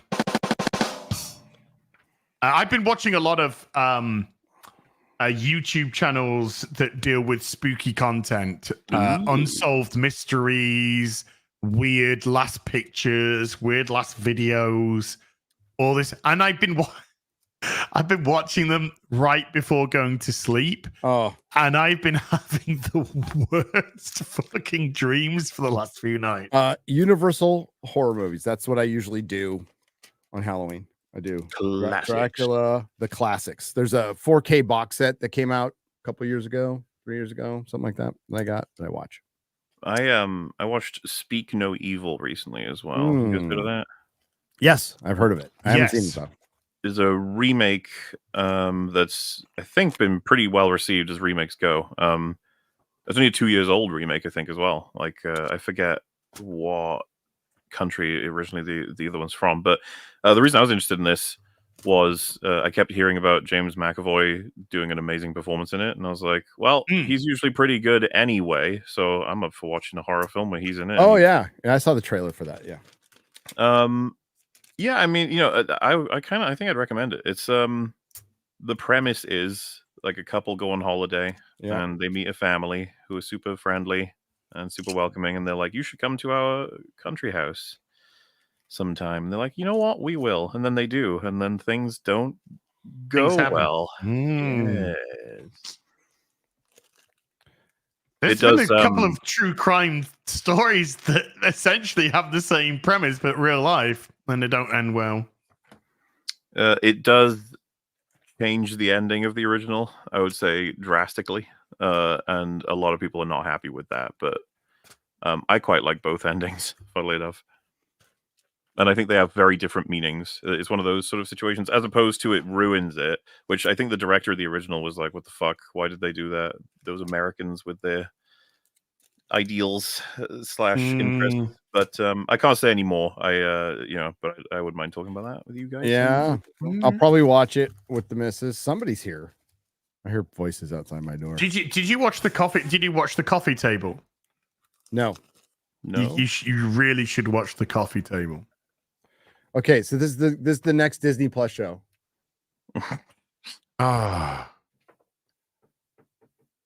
Hey, what's up? Dude. Oh my God, there's a bunch of fucking girls in my house. Get them out! Are you ready to watch some Twilight? No! Oh my God. Oh, dude.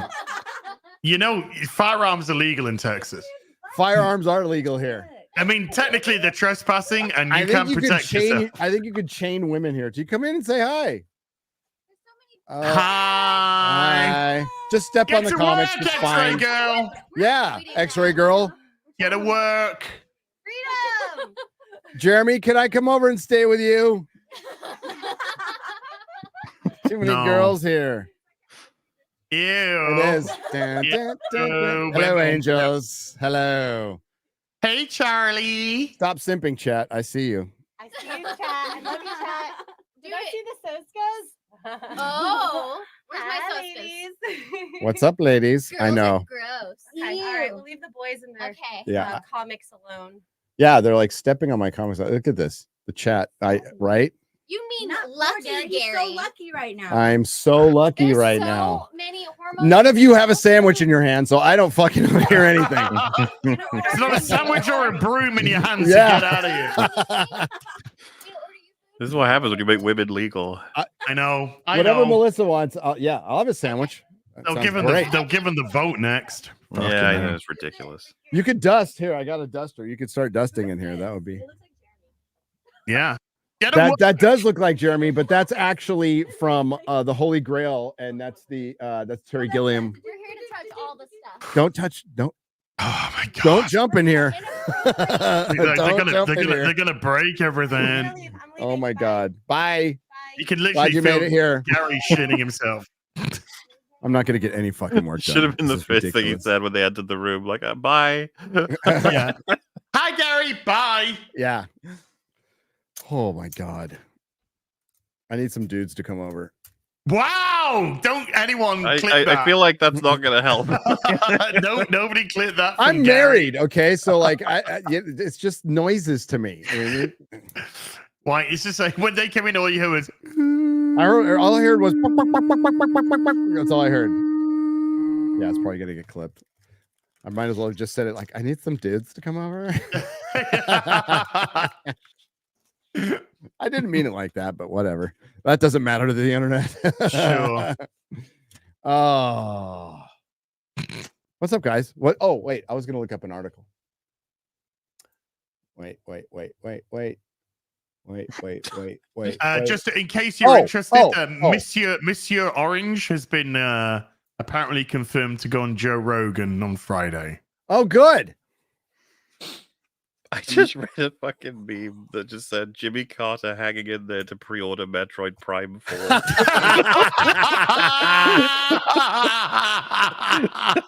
Hey, whatever reason you need, right? Well, I would have taken Half-Life 3 as well.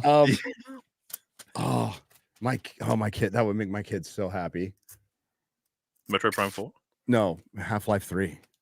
Oh, yeah. I think it'd make a lot of people very happy. I feel like the meme with that has been replaced now with the Bloodborne remaster. Ooh. That's the game everyone's obsessively like, give it to us sort of thing. But what do you reckon, Az? What are the odds on that? Do you think ever?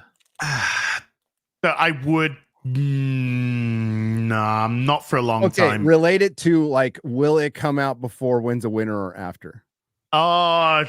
Yes, same. Okay, same. So they come out the same day. It's just the same. Well, I mean, they've only ever remastered Demon Souls, haven't they? That's it. Yeah.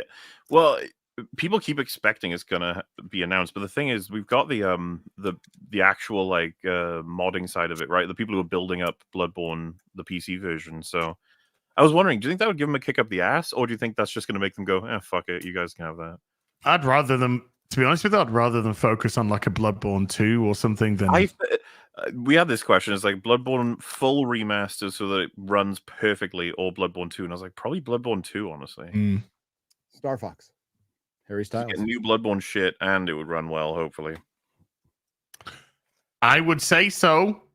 I love Bloodborne. MauLer. Yes. Are you going... I know my answer, but are you going to watch Skeleton Crew? Yeah. Wow. And you're only watching it to criticize the children, right? That's what you're absolutely. Apparently, there's going to be story in there at some point, but I'm mainly just looking to find out names. Yeah. Send horrible messages. No, I'm going to obviously just keep track of it. I don't expect to do coverage necessarily. It'll depend on what it ends up being. But it's mainly just tracking what's going on. Yeah.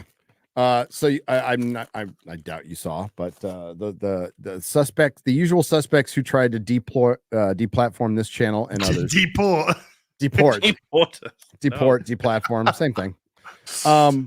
Yeah, all the Star Wars shield channels that just so happened to be flown out to Lucasfilm and met with Leslie Headland, and then shortly after there was deplatforming campaigns that got so bad that like my partner manager became aware of it, and the term that was used by my partner manager and others at YouTube were frequent complainers. So we're not worried about them.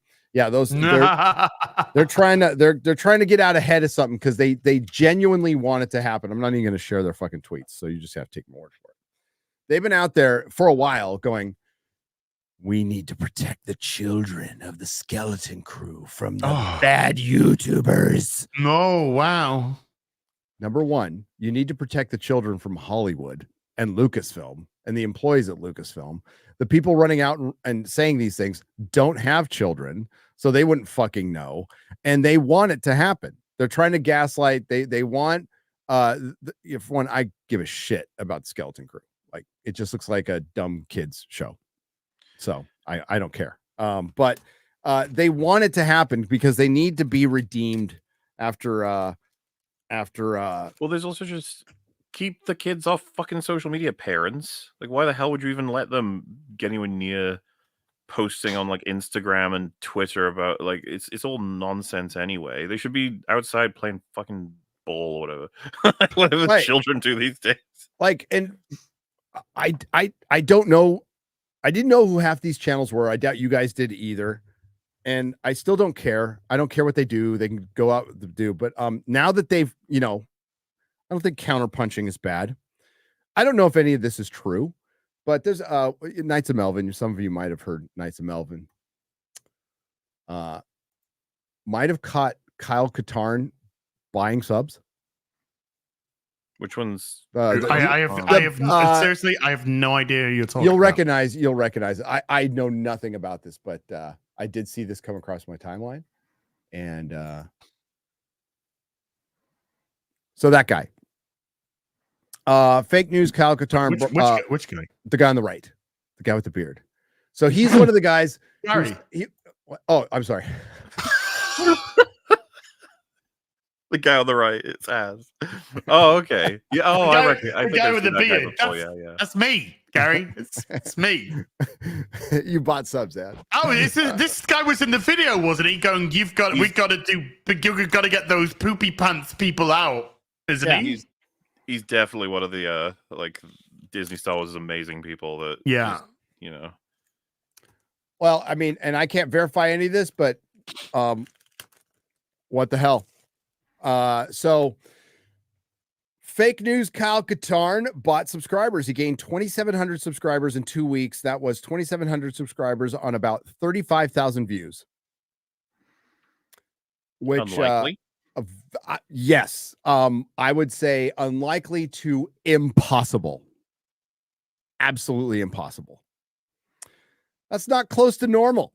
No. There were no major shout outs. There he hit 50,000 and stopped buying the past 2 weeks. No subscribers. I mean, it's it doesn't. For I anybody out report there you who's decide. for anybody out there who's ever considered doing it, there's no point. It doesn't help you ultimately at all. No. I remember back in the day, like again, 2015, like watching different Twitch channels try to bot their way up the chain. It just doesn't do shit. The funniest is when they'll have 10,000 viewers and there's like one person in chat saying hello. I know. Well, G4 got busted doing that. Yeah, that was funny though. Because the logic is relatively sound from, I guess, the back end of like, well, the more people who are seemingly there, the more people who turn up, right? It's like, it depends if you're actually not if they're fake. Not if they're fake. Well, it's just people might give it a shot because of the view count, but if you're boring or crap, they're just gonna leave. Yeah, but, or a piece of shit.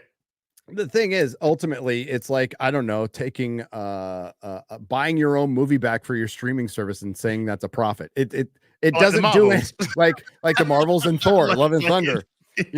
Taking the profit of moving money from one account to another and considering that a profit. You're just lying to yourself. It's a shame that he feels he needs to do this after what they did, trying to get rid of other channels. It's so sad. Enlarge that picture, please. There's something I want to look at. Right. How do you lose 100 subscribers while gaining all those other subscribers? That is the anomaly. That's the huge anomaly, because that is like the legitimate what's going on with your subscriber versus the fake going on all around. I'll tell you exactly what happened. He was losing subs. Yeah. And he was continuing to lose subs. So he's buying to replace on the next 2 weeks. If you're buying to replace and they didn't come in the next day, that previous day you were still losing subs. You know what I mean? So So so that says he's actually on a downward trajectory, not an upward trajectory, even though he's got all those fucking green. That don't make any that only says that you're actually downward. You don't want to lose subs? Don't go after other YouTube channels. It's like it's the most bitch made thing you can do. Oh my god! It's like all these fucking I nearly see you next Tuesday, D channel, but I won't. Right. Yeah. All these fucking baguettes, right? That talk about tolerance and inclusivity and diversity and Star Wars is for everybody really are really dumb as fuck when it comes to people who have a different opinion. Yep. Right? Nobody in this sphere has said Star Wars isn't for everybody, because that's the most retarded thing that you can fucking say. Because when they say Star Wars is for everybody, what they mean is the insertion of far-left ideological politics is where Star Wars is going. That's what they mean. Because Star Wars was always for everybody. Because people from all walks of life for the last 50 fucking years nearly have been, on board Star Wars. They see things, they relate to characters, storylines, etc. Love the universe, blah, blah, blah. The tech, all that kind of shit. So this inclusive stuff, this it's for everybody stuff. All it means is you have to go along with our fucking way of thinking. If you don't go along with our way of thinking, if you do criticize this terrible fucking thing, then yes, we're going to come after you, we're going to attack you. Now, we know for a fucking fact that things like rewriting Ripley are absolutely 100% sponsored, in my opinion, allegedly, by the people within Star Wars. Pablo Hidalgo has got links to them. I like how you did that, by the way. we know that, right? So we know where the link is. So we know that ultimately all this is coming from, hey, it'd be sure great if these channels were just gone, be sure great if they were reported and that, the thing is, though, nothing that Gary's saying, nothing that Ryan's saying, Star Wars Theory, MauLer, Drinker, myself, Jerry, Geeks and Games, whatever, who else add on top of that, Ad Hominy. No matter what people are saying about it, they're not breaking any terms of service. They're not breaking any terms and conditions. They're giving an opinion. Now, you don't have to like the opinion, but fucking suck it up, you little fucking soy bloody estrogen level fucking buttercup. Because people are allowed to have a different opinion to you. If Star Wars is so great, you're so fucking invested in it, great, make your videos, talk about how wonderful it is, make your videos about why you think it's excellent, why the Acolyte's such an amazing piece of art, while Skeleton Crew is going to be the greatest show. Do them. Nobody cares. Nobody's trying to stop you from doing that. Nobody's trying to tell you your opinion to have on these things, but they're allowed to have theirs. 100% allowed to have theirs. And the fact that you colluded with a bunch of other fuckwits to try and get channels pulled down, and you actually just fortified them because YouTube know when false takedowns are being attempted. And what Gary just said, known complainers. The only people that you affect is yourself. And as you can see from both of those sides, you're on a downward trajectory. Whether or not that guy bought them, or somebody else bought them for him, or they tried to do some shenanigans to get it boosted up, is utterly irrelevant. It's not going to have any effect on your bottom line whatsoever. It's not going to make Star Wars a better fucking product. It's not going to make the next film goddamn amazing. It's not going to make the next series any good whatsoever. So you can choose to do what you want. Like it, hate it, indifferent to it, is utterly irrelevant. But the fact that you can't handle other people having an opinion just shows how fucking tapped in the fucking head you are. Word. You want diversity? Get some diversity of thought. But they don't want that, though. They just want they want their access, and they think that like other opinions invade their little world, and they thought they had ownership over it, And and you know what? I would have not cared who this guy is. I don't care about his channel. I don't care about anything. I never watched any of his stuff. We never crossed paths until they came after us, right? So this is the fundamental problem with fandom right now, is we have all these fucking posers in here who just never understood that this is the way things have always been. And we can argue about movies like Twilight and fucking Blade all day long. And what Az said, hey, Kyle Katarn, where's your 9-hour fucking video on why the Acolyte is so good? Spend an hour per episode. Is it 8 hours? We'll say 8 hours. 8 hours. Spend an hour per episode breaking it down like MauLer. If you love it so much, if it's so fucking good and so misunderstood, tell us why. Tell us why. Do it. Do it. Don't do now. Well, the thing is, you could go to MauLer's channel, you could go to your channel, my channel, Geeks and Go, Ryan's. You could go to Star Wars Theory. You go to all these channels. You will find hours and hours and hours breaking down why it either doesn't work, why it's, antithetical to what Star Wars has stood for. Talk discussions about the hero's journey, why characters don't work in these universes because they're not. Hours and hours of this stuff broken down into fucking autistic detail. Because, surprise, surprise, they care about it. We actually did care about these things. The current stuff, maybe not, but we'll tell you why it doesn't work comparative to the stuff that did work. But these channels, they don't. You don't see any of that. What you do see, though, is these channels are poopy pants. That's all you see. So you never get the reverse argument because they don't fucking have one. Because they can't go into detail about why The Acolyte's a good show. Because it's a fucking absolute mess. Objectively, it's a narrative fucking disaster. It makes no fucking sense whatsoever. On an acting level, on a set level, on an editing level, director level, you're going to be introducing your own opinions to that. But objectively, on a narrative level, the whole thing falls apart. It doesn't make a lick of fucking sense. You contradict yourself so many times. You try and set up a mystery, which is not even a mystery. You try and set up a conflicting flashback sequence that's going to shed light on everything, and it doesn't. It just shows exactly what you did, that everybody said you did. And then based off what you showed everyone, they went, this doesn't make sense. How are the Jedi the bad guys? Or how is this the bad guy? Etc. So narratively falls a fucking part. Where is the fucking video saying no?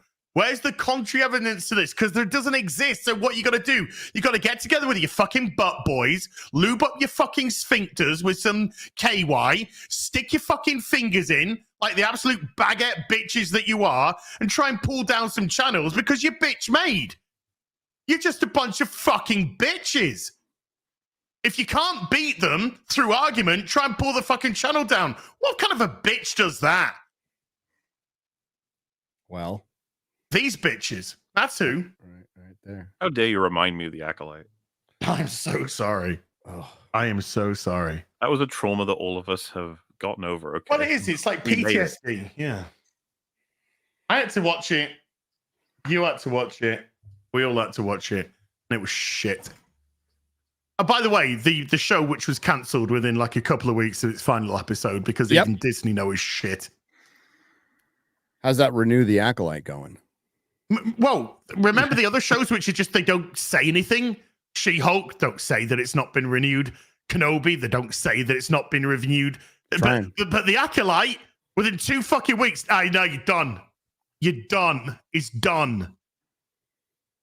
That's how vocal Disney were about that. Yeah, well, basically it was the actors who told on themselves. Disney never made the official announcement. It was leaked to Deadline or Variety or whatever. And then the actors came out and confirmed it. Yeah, confirmed it was true. Yeah. Oh, no. But it was a massive loss for them because it was undeniably bad. It's the shape Star Wars in. I mean, we've been in the mud with Star Wars for so long, but like,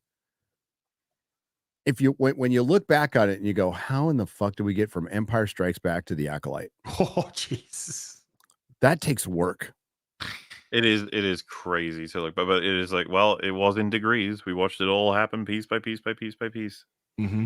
But The Acolyte is rock bottom. Now, what happens from here is completely up to Lucasfilm, and I don't think anything's going to change. Why do you tempt fate that way, Gary? Because the Shanae Obey Chinoy movie is allegedly on indefinite again. Charmin obeyed Chinoy. Charmin obeyed. I don't care. The documentarian that's got. Okay, sorry, I'll rephrase that. The documentarian who's got no fucking reason to being given a budget to make a Star Wars film.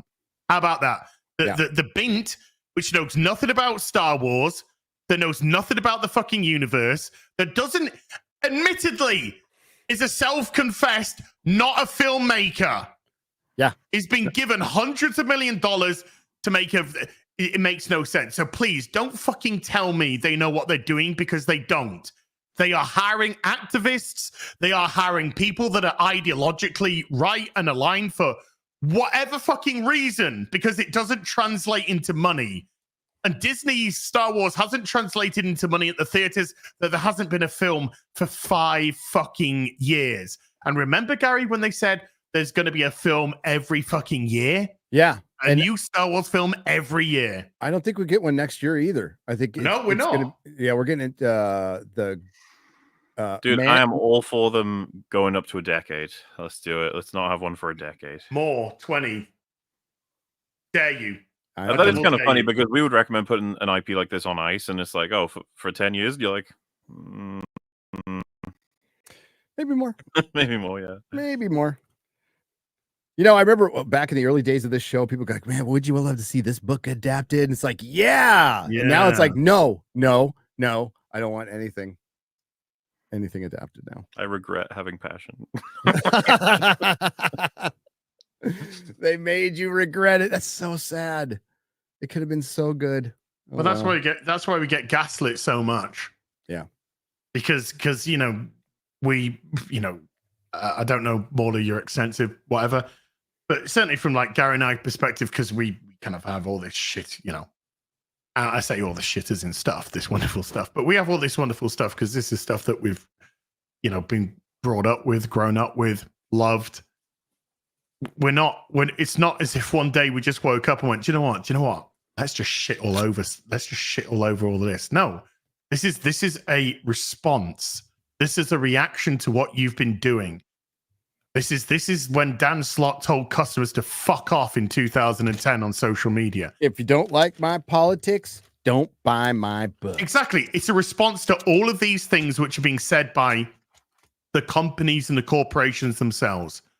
This is the response to Kathleen Kennedy saying we don't want those 50-year-old fans. We want the new fans, because she doesn't actually understand generational franchises for a start, because she quite clearly is a dumb fucking bint. But it's just amusing, the idea that like I was significantly different from you guys' generation to enjoy the OT, you know? It's like, oh, sure. I wasn't going to like the OT because I'm the next generation. It's like, it's not how that works, you fucking idiots. But it's you know, you talk about we can talk about great movies from fucking 50 years ago. No problem whatsoever, because they stand the test of time. The OG trilogy stood the test of time. It was not trying to be disrespectful. It was basic in its storytelling. Yeah. In as much as it wasn't rocket science stuff here. I'm not exaggerating. Alien looks better than 99% of movies that come out today. The first one? Yeah. Well, Blade Runner looks better. It's like, it's really hard to come, which is fucking, you know, it was well before I was even born. Jurassic Park is sensational still now in terms. If Jurassic Park came out today, that would still look good. It would certainly look good in a lot better comparatively to the stuff that we get. But all this reaction, these channels, these videos, all of this is a response to what you've put out as a corporation. It's a response to the comics that you've put out. It's a response to the TV that you've put out. It's a response to the press junkets that you've gone to, the statements that you've made, the criticisms that you've said to your customer base, the hypocrisy that you double talk out of your mouths. You talk about this and that, and then if it's going overseas to an audience that doesn't tolerate that kind of stuff, or you don't want to play up on it, then you flip reverse and it's all okay. This is what it's a response to. I don't have any say in what gets cast or written or whatever. None of us do. We have no input to this whatsoever.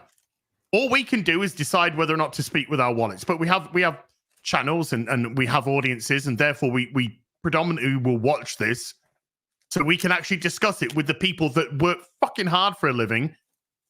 And you know, a lot of them on low wage, minimum wage, because that's just fucking society and the way that fucking jobs are set up. Work damn hard, and they've got to be very frugal, and they have to be very selective about what media they go see, what media they purchase.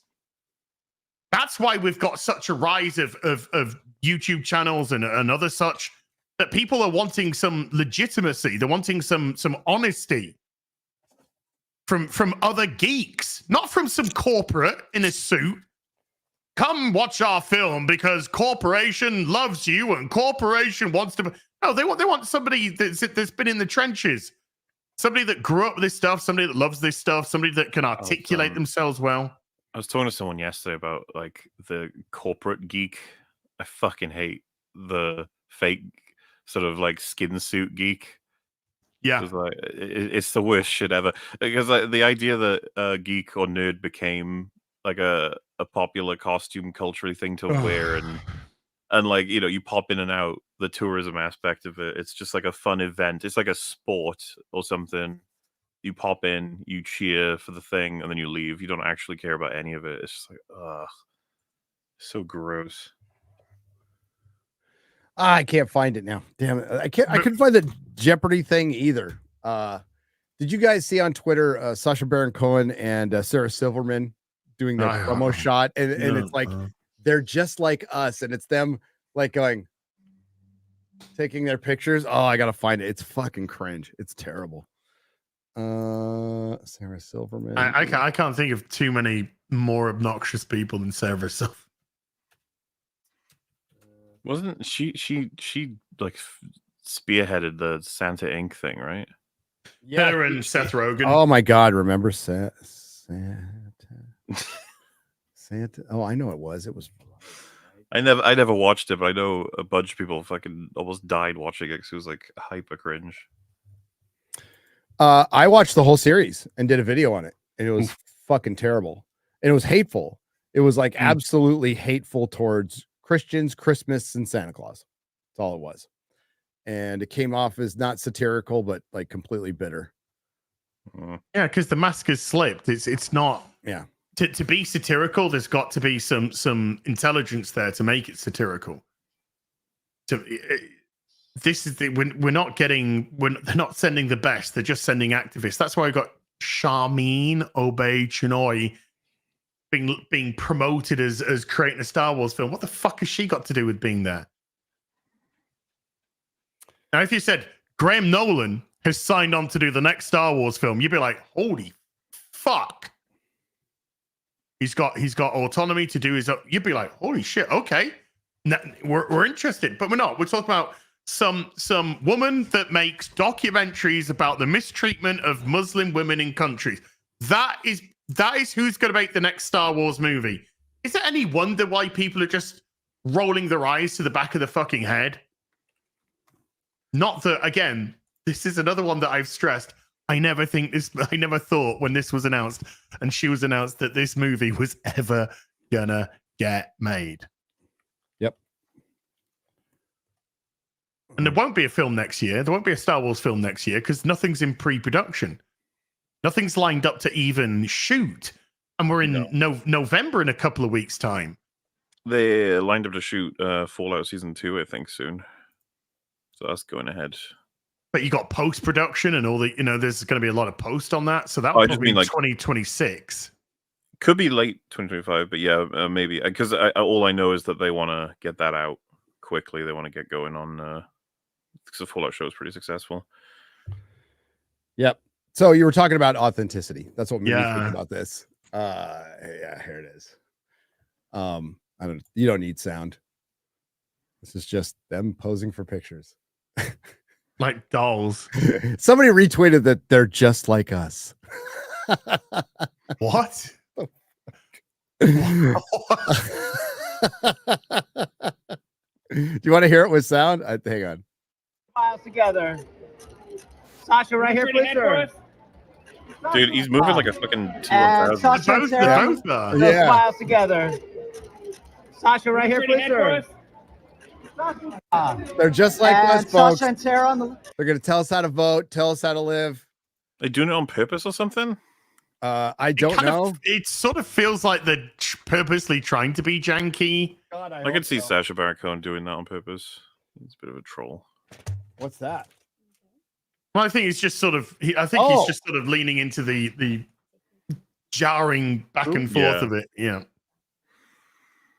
I got. Oh my God! Breaking news. Oh, okay, gotcha. I was like, what?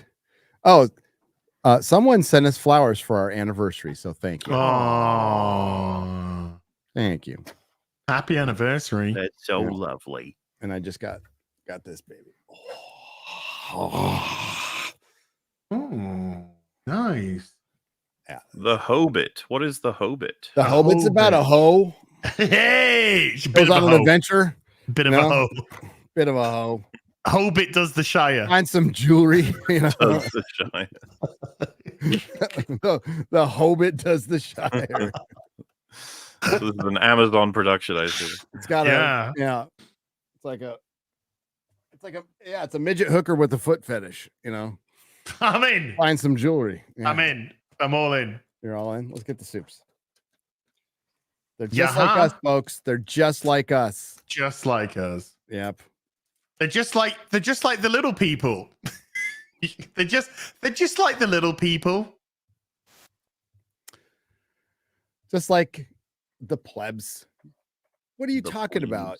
Why are you complaining about being locked down? You can just order Uber Eats like me every day. Patton Oswalt.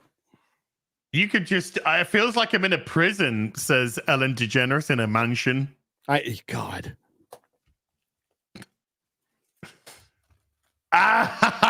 Ooh, this looks interesting. What's that? Are you buying something? Right. I'm just looking at the Netflix charts for top 10 programs. Tomb Raider, nowhere in sight. Nowhere in sight. Ancient Apocalypse, is that still up there? Is that in the top 10 still? In programs. Let's have a look. Yes, number 5. Yep. Excellent. That's in the UK, but there is no Tomb Raider in sight. Hey baby. We've got all these. I don't think we would have expected to see it even if it was good. Yeah. It didn't like Netflix does not promote shit. And they can get away with it now, but there's going to be a point where they're going to have to start promoting their stuff a little bit.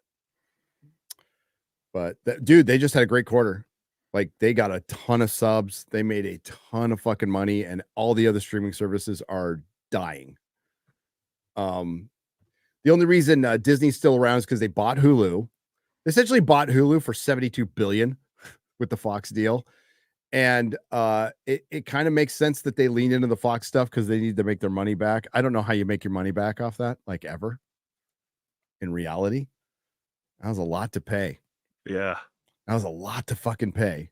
I mean, let's just look at the X-Men. No. Hulu was a big part of that deal. So that good quarter, by the way, what would you say is the cause of that? Broadly. I would say like being the clear winner of the streaming war and probably having some pretty good shows over the last year doesn't hurt, you know? Like they've had some shit, but like certainly they've had some shit, but at least they put out some quality stuff in the last year. And the just brand recognition, also low overhead. If compared, I think it was Atlas. Sure. No, I just think that like unlike Disney owns property, they have a lot of tangible stuff, but it costs a fucking shitload to maintain. Netflix has servers.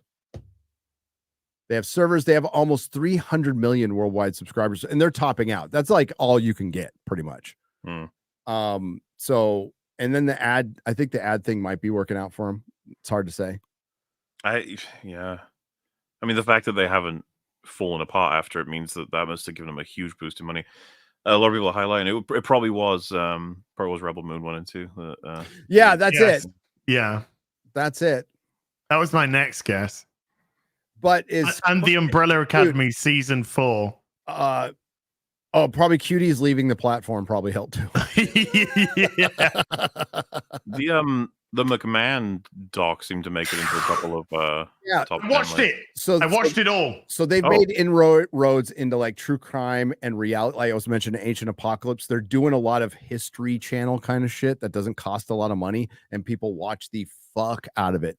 So they're also made some inroads with live, and putting people like Chappelle and Joe Rogan on. So whatever cringe thing they do counter it with something that's cool enough, and I think I think they're just trying to be normal. I have no problem with them having a bunch of shit in their fucking platform. Who cares? As long as you're like putting out some good stuff too. And they have a wide variety. And they're also, you know, like bringing in Suits and older shows, licensing older shows is really working out for them because apparently that Arcane and Squid Game getting their season 2 Squid Game next month or December? December, isn't it? Yeah. December and November. So that's going to be a huge boost for them because those two shows are both insanely popular on Netflix. Squid Game are gonna that season 2 of Squid Game that'll get people. Gary, just share this. This is legit. Oh, this is it. This is it. Okay, you found it. Thank you. Thank you. This is great. This is great. You're gonna love this, Morley. Oh, I've seen this. What's on TV for 400? Amandla Stenberg doubles the fun playing Osha and May on this Star Wars series set during the High Republic. It's called The Acolyte. What's on TV for 400? Oh, it's Hasn't brutal. got a clue. Not a clue. It's the right answer. That might be the best little clip of the legacy of the Acolyte, right? I think that sums it up perfectly. Yeah. I think that is your cherry on top. That's going to have to go in my video that comes out Thursday. It's supposed to come out Monday. Now, Ryan will be in some kind of bar answering that question as trivia, and people will be like, why the fuck do you know that? Ryan will know everything. Well, shit, we will. Hopefully. Well, I won't. Hopefully my dementia kicks in and I just forget it all. I was going to say 10 years from now, I don't know if I'll remember. I don't know. I don't know what's all this is going to look like. I don't know what Star Wars is going to be by then. Yeah. What was that show with the shit? What? There'll be so many of them by then. There'll be like another 9 crappy TV shows to try. Maybe we'll get Acolyte season 2, but they changed their mind. Oh, yes, please. But yeah, like Disney's put in billions. Like there's Disney Plus will never be profitable. They've pretty much conflated it with Hulu and ESPN Plus with the live sports, which still makes tons of money. If Netflix starts doing live sports, then they will destroy everybody. Like, well, they got the WWE coming in January. Yeah, they do. They do. They got the Tyson fight is on Netflix. Oh, that's hilarious.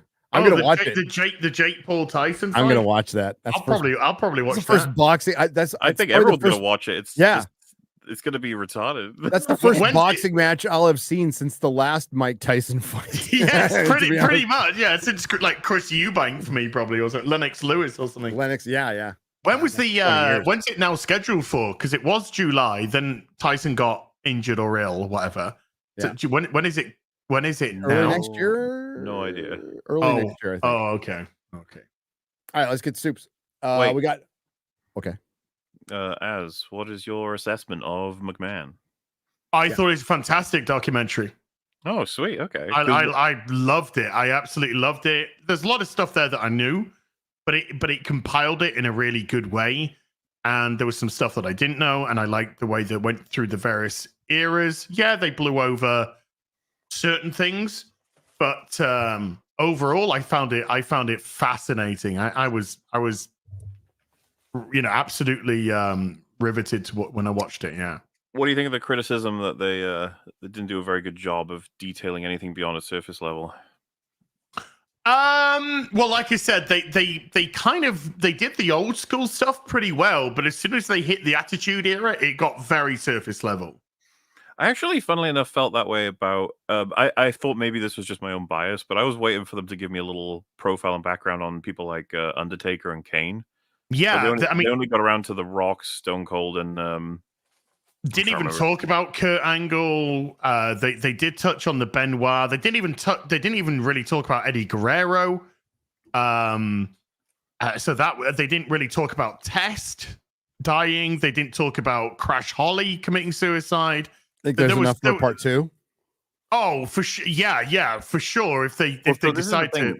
It looked like they were straddling the line between a Vince McMahon just talking about his life versus a full documentary look back at all of wrestling, kind of.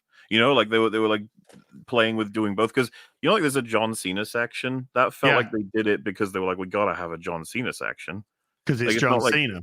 It's not like it necessarily made it such that we fully understood Vince McMahon, even though there's elements, of course, that intertwine. I'm just saying that it felt very much like they were like, we know what people are here for. They want to see a bit of a documentary retrospective as well, which I loved the Hulk Hogan stuff. There was so much information on that. It was really interesting. But there's a lot of things. I mean, they didn't go into stuff like Jerry Lawler and fucking hell, brain's gone dead. God, fucking hell, what's he called? Jim Ross. Jim Ross and Jerry the King Lawler. There's a lot of stuff that they could have gone into with those two, particularly being the commentators and how Vince would treat them, and there was a lot of stuff. So there was interesting stuff when it came to the territories, and when but since really when it got past Hulk Hogan, it did get very superficial when it got past Hulk Hogan. It felt like they were rushing a bit.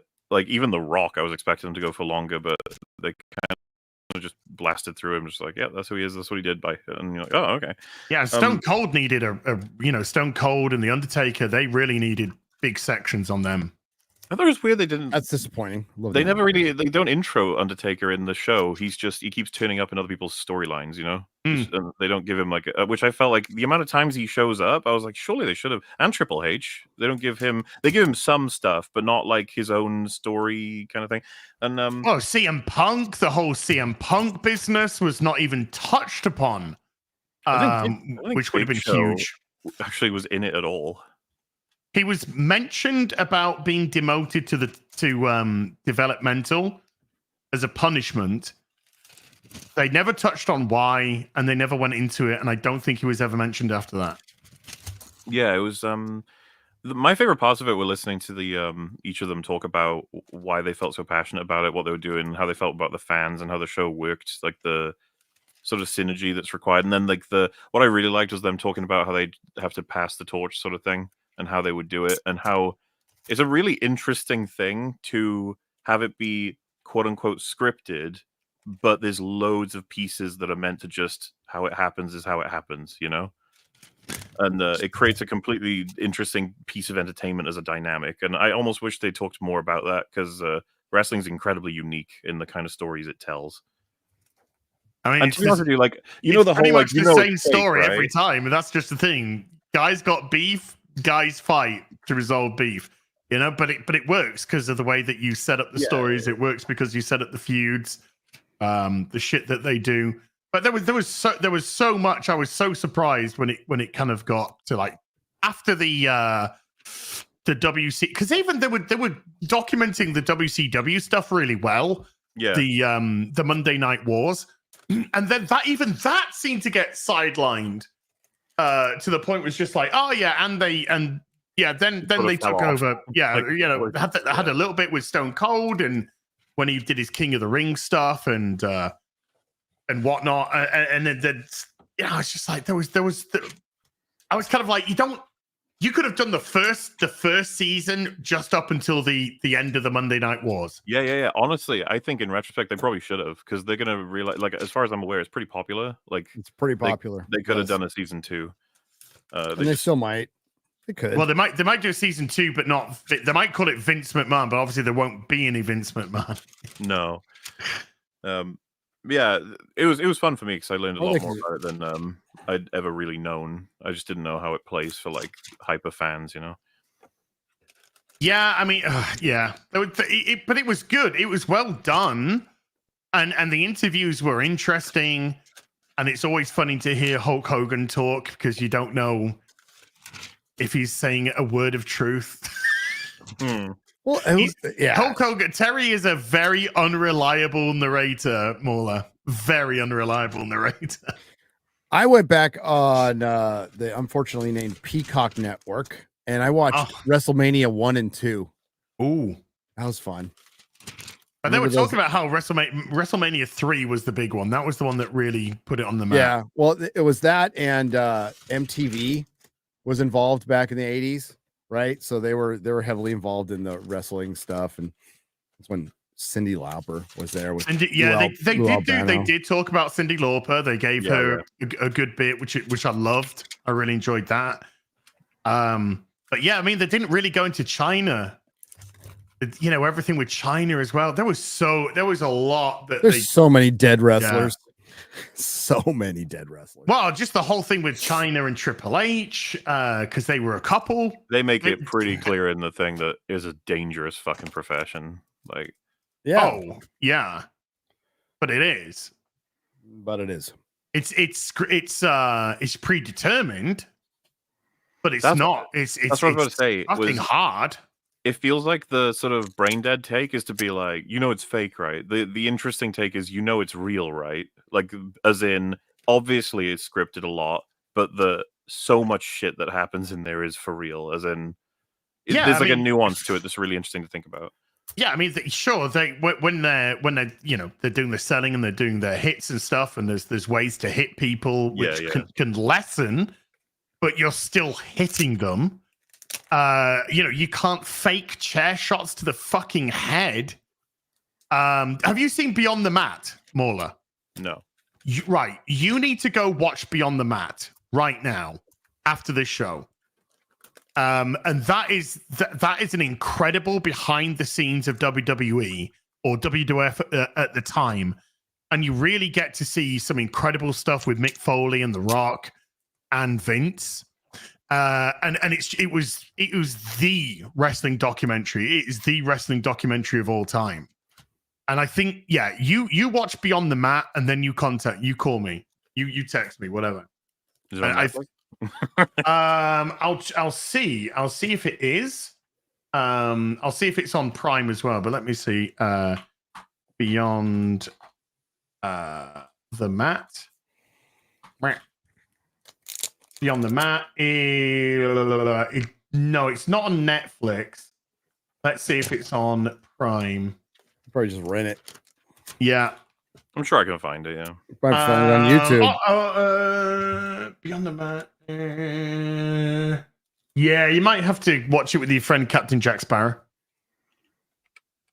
I mean, I'm good friends with him. Good, yeah. But you need to watch that, and I'll be very interested to see your response to that. I think you're going to be like, oh. Yeah, apparently you can buy it on Amazon Prime, at least in the UK. Yeah. Right? Yeah, it's by rent. I think it's by rent. Okay. Mm-hmm. Yeah. No barred look into the wild world of professional wrestling. And that's not bullshit. That is not bullshit. Sweet. It is legitimately you're going to be you need watch that. Text me. All right, yeah, sure. Sounds good. Yeah. Hunter Davrock for $9.99 says Godzilla -1 is being re-released next weekend with also minus color and some additional stuff for Godzilla's 70th anniversary. I'm going to watch it. There's an amazing video on Godzilla account celebrating 70 years. Yep, I'm going to go see it. I was very excited to hear that was coming back to theaters. I will go. Thank you. Thanks for letting us know. Mikey Gussler says release the air cut. I agree. Psychotic Mongoose. Good to see you had a great time in Peru. The pictures looked amazing. Thank you. It was the experience of a lifetime. It was brilliant. I had such a good time. I am glad to be back home, but we spent a good amount of time there. Our next trip, well, we're going to the UK next year, but yes, sir. After that, maybe Turkey. Go to Hassan. You're gonna go inside a Turkey? Go to Hassan Pikerland. Gary, no Peruvian flake. You disappoint me. Stephen DeLeon for $2. You would know if I was on the Peruvian marching powder. Okay, you would know. Oh, it would be one good show, and I'd be dead after that. Mikey Gussler for $10. I don't know about you, but I'm consider a historical or a biopic film to be bad because it isn't accurate for real life events. Like with any film, I judge it on its own. Maybe read a book if you care. Yeah, it depends on the historical film. I mostly I would prefer a documentary. That's just my preference, though. I know you're talking historical biopic, but say something like The Social Network. The Social Network There's a lot of fake stuff in there, but it's still a really interesting film. film. It's an interesting movie that like really shows you the inside of Silicon Valley. Yeah, I think Goku would be Inglourious Bastards, right? It's like I mean that's an alternative take. Yeah, I like the alternative history takes. Yeah, I like those a lot. I think those are fun. As long as they're not being passed off as history, like Amber it's like it's like getting the spirit correct depending on what genre you're trying to nail. For example, like like Braveheart isn't accurate, but holy fuck, the sort of core of that film, the spine of it is very inspiring, and it's like if you can nail that, you can probably get away with inaccuracies and stuff. Yeah, I think it just depends, but Mike is not wrong. Just judge it individually. There's a lot of artistic license when it comes to biopics, anyway. Yep. But there's a difference between artistic license and just completely trying to misinform people. Please recommend some comics better than Court of Owls, which I hated. I'd like to read some Moon Knight or Daredevil besides Batman. Love y'all. Caleb Hahn for $5. Well, just start with the Frank Miller run.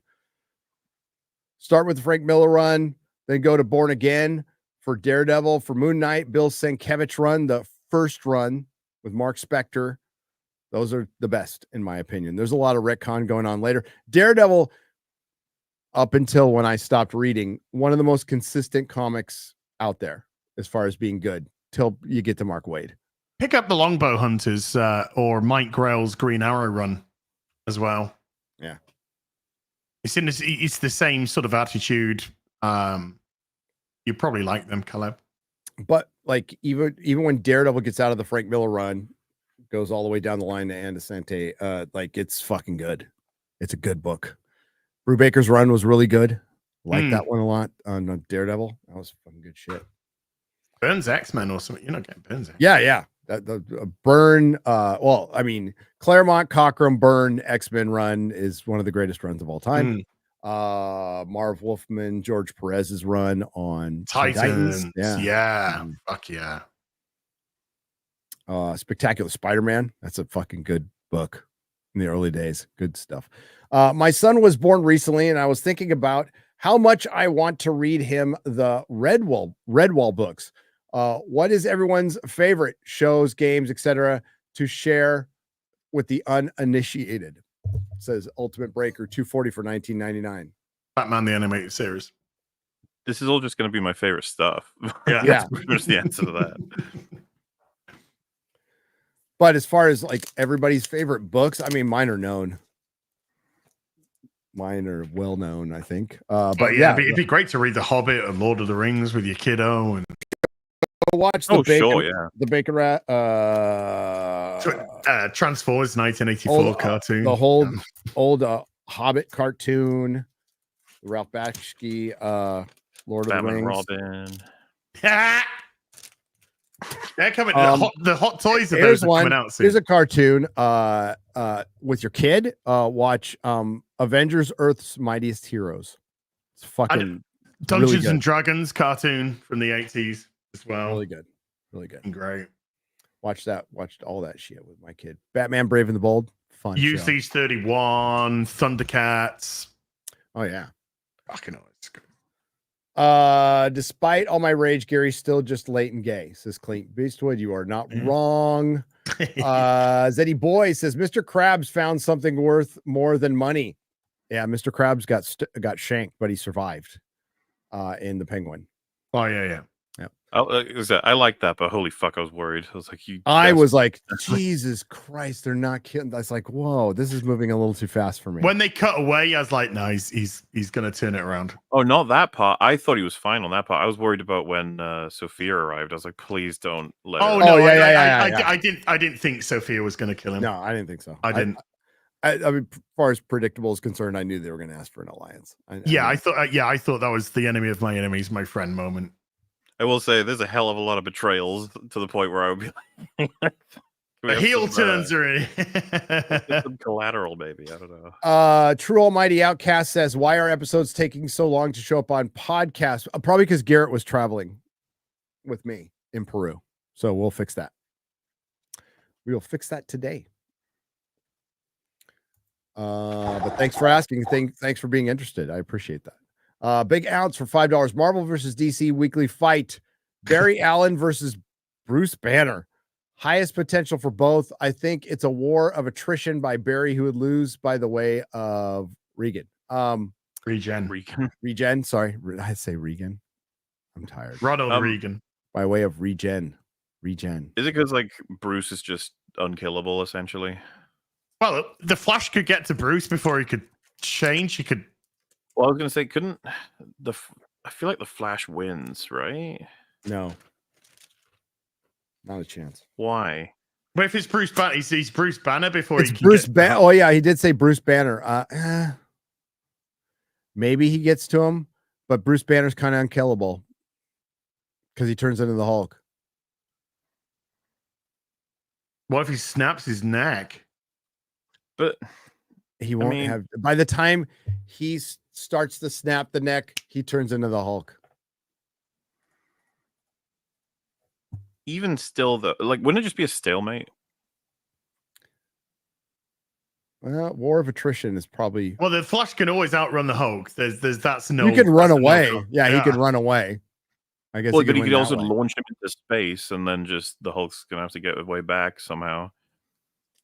Hulk's been launched into space lots. No, he's not. No, killing him.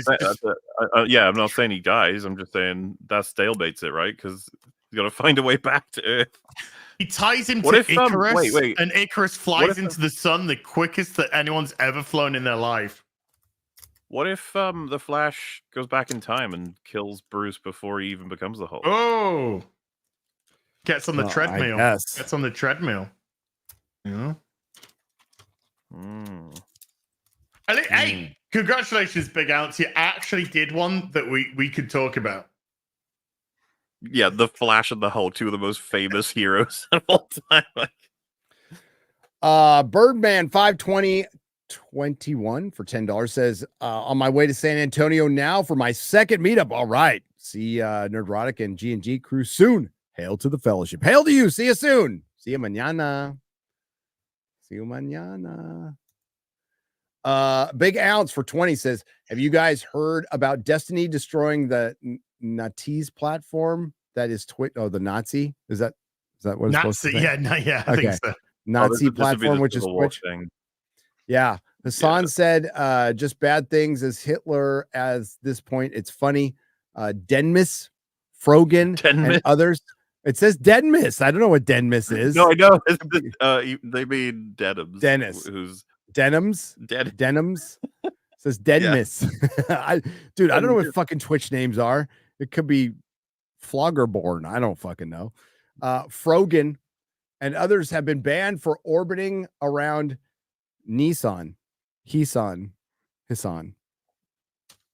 It's a big old fight going on over there. Everyone is mad at each other. Twitch have no idea what the fuck they're doing. It's honestly, it's just fireworks. Honestly, it's just fun to watch, right? I mean, like, it's interesting at least. Dojo Coder for 200 Czechoslovakian pesos.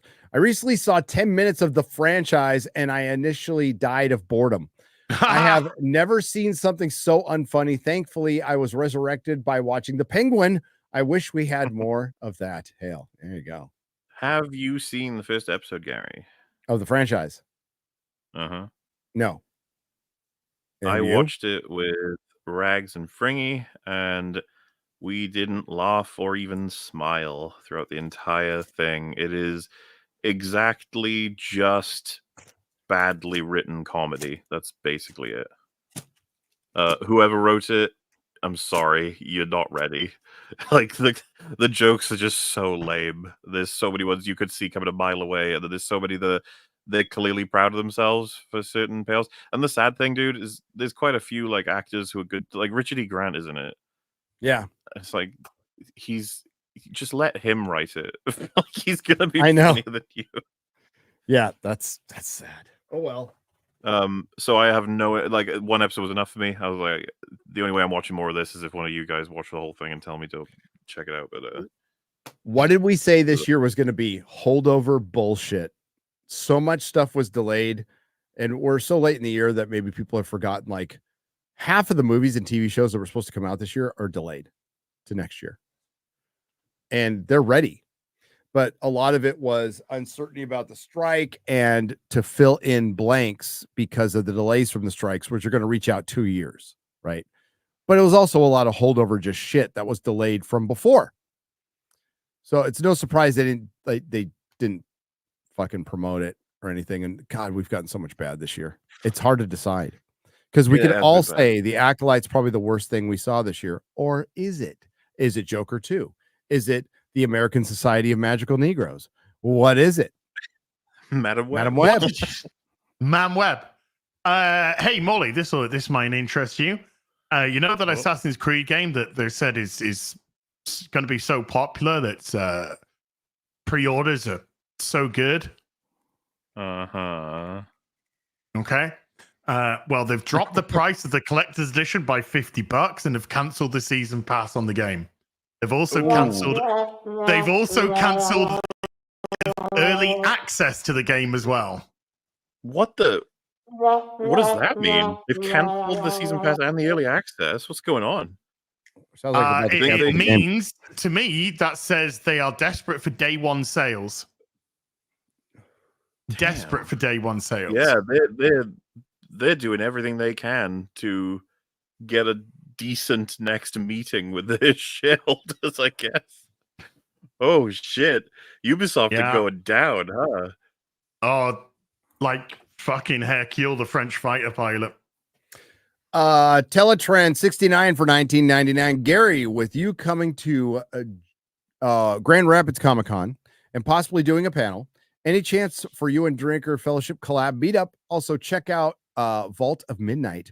Cool comic shop there. I will check out the comic shop. Things are in the works. That's all I can say.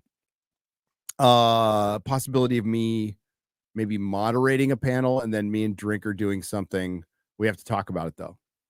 I have to message Drinker back after the show. But yeah, I'll be there. I know I'll be there. Drinker's going to be there. Grand Rapids Comic Con, which is in a month.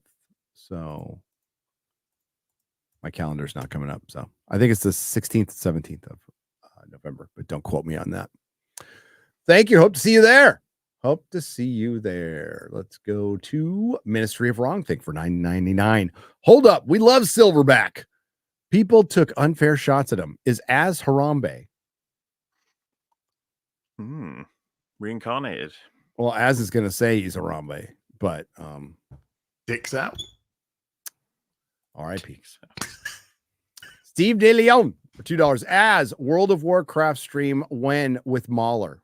Fuck off. If me and Az were going to play a game, it would be World of Warcraft. No. What did you just say? World of Warcraft? No, but you could. I honestly thought you just said World of Warcraft. We would play like Resident Evil 5 or something like that. Hey, dude, I would be well up for that co-op. I think everyone is. That game is just like reliable as a co-op game. Yeah, Gary knows all about it. Yeah, of course. Have you seen the video where the guy's modded it and the other guy doesn't realize? Yeah. And then it turns into Lara Croft. He's like, wait a minute, if you modded it, and he turns around, it's Master Chief. It's like one of the greatest comedic timings of all time. It is perfect. It's just Master Chief. Master Chief is from Super Mario, Gary, just to catch you up. Yeah, but you knew that. King. You knew that. Yeah, he's the Mushroom King from Tetris. Yeah, I know that. Of course. He kills all the Space Invaders. Well, I mean, kind of. The mushrooms can be the flood. I played that in my gaming computer with the NVIDIA 963476. Wait, what? What? The graphics card. The NVIDIA what, Gary? Wait. 9622 graphics card. No, I don't think so. I got to move on to Super Chats. Cuban 922 for $10. Az I saw a vid from someone who got to play Dragon Age early and described it as a GAO 2018 gameplay with the dialogue and story being like Guardians of the thank you. Guardians of the Galaxy. EA truly hates classic BioWare fans. I've got a video which I need to carry on watching, but I've just started to watch it, where a guy got invited to the event, got to play it early, and he says to start the video, if you are a Dragon Age fan and you think that this looks like a thinly veiled Dragon Age game, well, you're right. It's just like, whoa. So I need to hear what he kind of describes it as, but this is a guy who was invited to the press event, and if they're saying that if you are a Dragon Age fan and you think this looks just like a thinly veiled Dragon Age in name only, then yeah, it is. There you go. So what is it? What is he going to describe it like? Is he going to say, oh, it's more like this or that or the other? But it's still, who knows? But I need to carry on watching it. Noons for 50 Arab Emirate pesos. Mark Hamill needs to go to rehab to locked away in the loony bin. What the fuck? Yeah, like using the dead body of Carrie Fisher disgusting. To promote his TDS was disgusting. Based on what I've heard from Mark Hamill, he does indeed need to go to rehab. He does, and I hope he does. He needs something, because that was just revolting. That was pretty fucking revolting. But that's Hollywood. That's Hollywood for you, baby. It's pretty consistent. The God of Gravy for $19.99 proper British money. As missed you on Friday, missed Gary too, as I was busy completing on my first owned home. Oh, yay! Nice. Well done. Well done. I was gonna say American dream. It's a UK dream. No more rent for me. Time to celebrate with some pizzas and good movie, but not Pearl Harbor. That sucked and I missed you. Josh Kelsey has dropped $19.99 and walks away because that's what Josh does. We love you, Josh. Retro Mando for $4.99. MauLer just finished binging the Batwoman EFAP in 3 days. Been laughing myself at random times thinking of Slam. What'd you bring me? A tear meme. Tier meme. S tier meme. He's saying. And, thank you. I'm glad you enjoy it. And S tier. Do you know we're still releasing them as we haven't finished the. We're close to the end of season 2. We're still there. We do 2 per year. See, season 3 is gonna kill you. Well, just think of the drop off from season 2. Oh man, dude, even thinking about Batwoman, I'm on fucking Hamburger Hill. Those flashbacks. Hamburger sounds good right now. I know, it kind of does, doesn't it? Clank I'm the Tank for $5. Same people that funded Dutch Sense and Tim Pool Super Chats funded Riddler. Okay. That makes sense. Actually checks out. Dude, shit. I don't know if you should go into this here, but because I had a busy August. I was away on holiday for most of it, and And I'm just like on the internet a couple of days ago.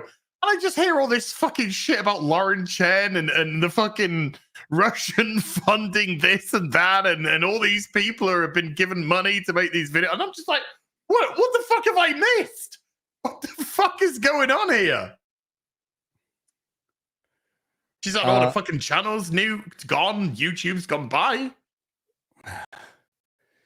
Yeah, that was crazy. Yeah, you missed all that, did you? So, no idea. Haven't heard from Lauren Chen on the internet that I know of. Has anybody heard from her? No. So the DOJ indicted her company for taking money from Russians, which I guess there's some kind of embargo or something going on right now because of the Ukraine. Haven't heard anything from it other than the shows that were part of it. They didn't know anything about it, and the DOJ said they didn't, and they kind of went on their own. And I haven't heard a thing, but it was just an indictment. We don't know if there's any prosecution or anything going on, and I doubt we'll hear. But yeah, you missed a couple things. Yeah, I just want you to know that I will make a video for $100,000. Okay.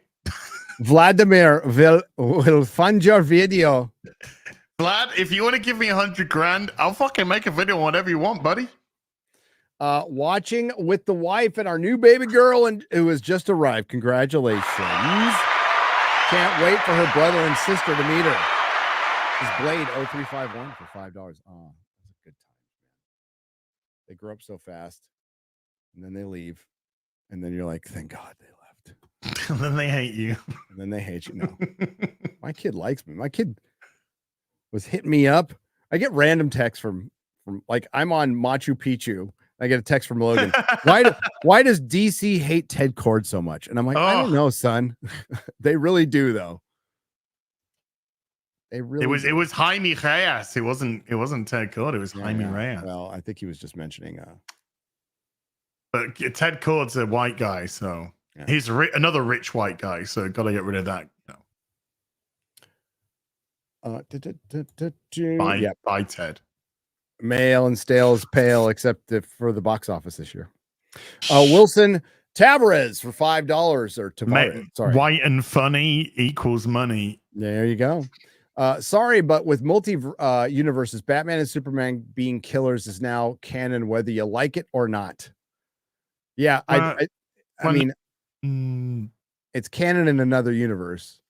Yeah, it depends on. Yeah, I mean, this is the problem with multiverses. The problem with multiverses is the universe that you should care about gets so diluted.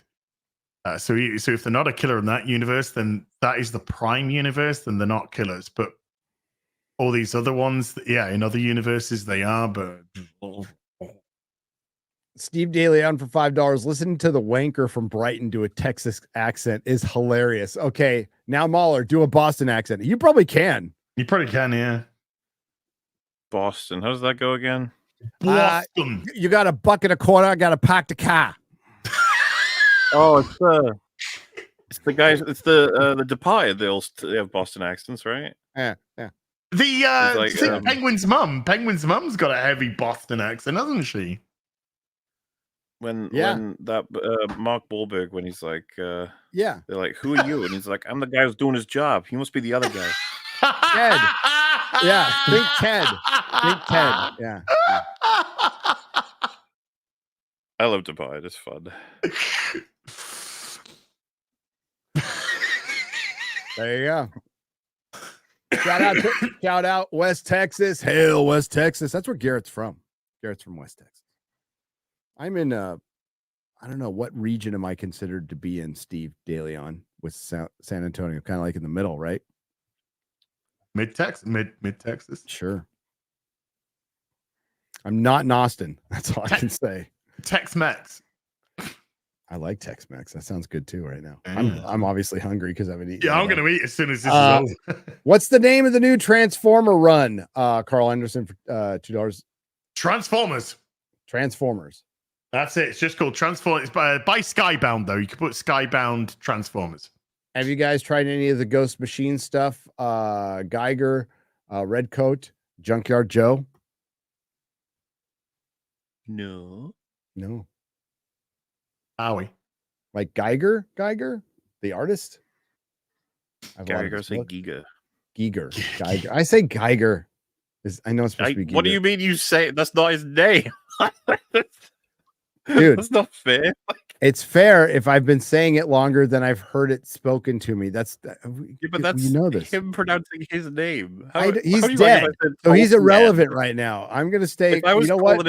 We had a guest on who corrected me with the spelling of his name, and I said I'm gonna still call you Mark Millar because it makes more sense to me. Well, no, he said he says I'm okay with both, and I prefer Millar because it sounds more potential. So let's ask Geiger what he prefers. What if I was calling him Tolkien? Okay, how long would you tolerate me saying Tolkien? I would be okay with that. I would be okay with that. Shut up. I sure do love Tolkien's work. I'd let you go. I just let you go. Okay, MauLer. Just like you let me go. Go, okay, dummy. John Adams for $10. I want to read Batman. Tried Nightfall, but it doesn't make sense. You can't. Jumping in the Nightfall is tough. You got to read some Batman before that. You got it's part of the continuity run. It starts at Batman 491. So you gotta get the context honestly, leading up to it. And everything. it's kind of a basic bitch answer, but like if you're just jumping into Batman, John, and you've never read it, just read year one. Yes. Read year one. It's not. I don't think that's basic, but I think that's perfectly great place to start because that's essentially where they reset Batman's and you continuity. can go from there. Yeah, and then if you want to get more into it, you can go to before 400 and if you want the big ones, you need to go to Batman Year One. Was it 10 Nights of the Beast? Then go to Death in the Family. Go to Many Deaths of the Batman. Go to Lonely Place of Dying. Then pretty much everything from Lonely Place of Dying all the way up through to Nightfall. As just explained there, but how do you properly read comics? It's also spread across Batman, Detective Comics too. Yeah, it is. That's why it's, if you were in my store, I could help you because I could just pull a couple of trades and give you a couple of comics and go start here, start slow. It's like manga was much simpler to understand. Advice, manga's simpler to understand because it's collected. So that's kind of where you want to go. Right. But start just with Batman Year One and then report back to us. You will not regret it. New Hellboy was fantastic. Put as on Piers. They've requested as. New Hellboy. I was actually going to be on once, and an hour before I was meant to be on, they had to cancel us because there were too many people on the show. Yeah, and then like I've been delayed in the past because of current events and stuff, and they always let us know, like, "Hey, we're gonna have you on unless World War III starts." And like, I got you, I understand. Philip Poole, I haven't seen the new Hellboy yet. I'm gonna see it. I've heard that it's the worst movie ever made. Oh my god! And I heard it's good. So we'll see. Man, we'll see. Yeah. What platform is it on? Prime? It's streaming. You can Prime. You can rent it on Prime. The Crooked Man. What it's based on, the comic it's based on, is cool as hell. Really good. The Aristocratic Utensil for €5. You guys should check out a Taiwanese horror called Shudder. Very underrated. Came out in 2004. All right. Nice. All right. I watch a lot of stuff. DJ Dawn for £5 Rake is fantastic TV. That and Mr. In Between are great shows too. Out of Oz, Shad has failed by not telling you about them. Not enough swords. He's been too busy watching fucking Twilight. That's what he's been doing. The man has passion. Arthur Flex Prison Wallet for $4.99. That thing is floppy as hell, man. He's got a bottle up his ass. Yeah. Shad's take is worse than what Mad Eye did to my grip.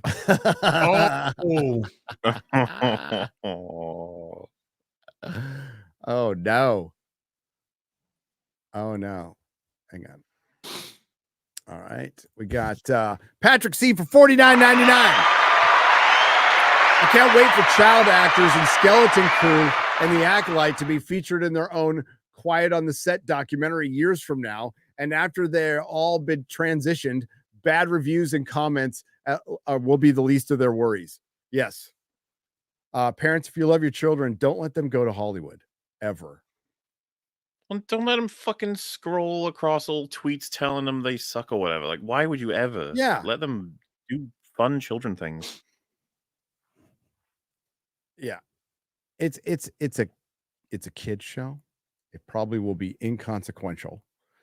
Acolyte was consequential for many reasons.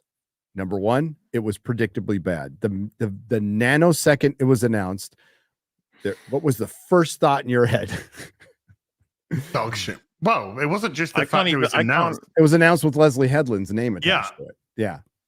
I think that would have been the big tell for why it was going to be awful. But like, I can't even remember what the first thing we found out about it was. It was just continuous bad news about the way it was working. The first announcement was It wasn't It's announced prior to Leslie Headland.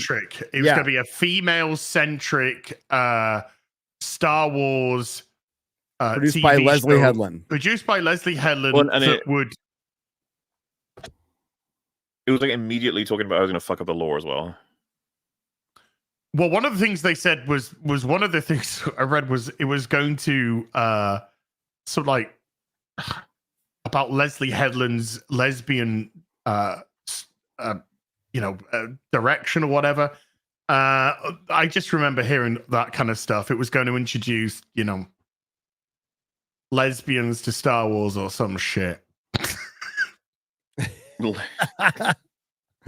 Lesbians to Star Wars or some shit. That pretty much fucking sums it up right there, brother. Yeah, pretty much. And you know what? It was lesbians in Star Wars and some shit. That's exactly what 4 years later. It was that easy to predict. Question for MauLer. I just finished Mandalorian season 1, and there's a huge problem. Moff Gideon has 2 secret bases, a whole Star Destroyer, hundreds of stormtroopers. Why would he send bounty hunters to retrieve Baby Yoda and not his own men? Bo Edwards for 50. That's a good question. Well, it gets even funnier when you think about remember episode 1 when he goes to get Baby Yoda, he has to shoot like 10 bandit type people, and it's like, yeah, Gideon could have done that. Obviously, he would have done it pretty efficiently, and he would have had Baby Yoda. So yeah, it is weird, but I think it's because they had no idea what the story of Mando was. They were just building it as they went along, and like the fact that Moff Gideon has this huge force in the finale 3 times each season, he comes back with an army of something, and they kill them all. First season, bunch of stormtroopers. Second season, if you remember, it's the robots, the troopers, death troopers, robot, whatever. Dark troopers. And then the third one, it's the stormtroopers, the Mando stormtroopers with Beskar armor, whatever the fuck that was.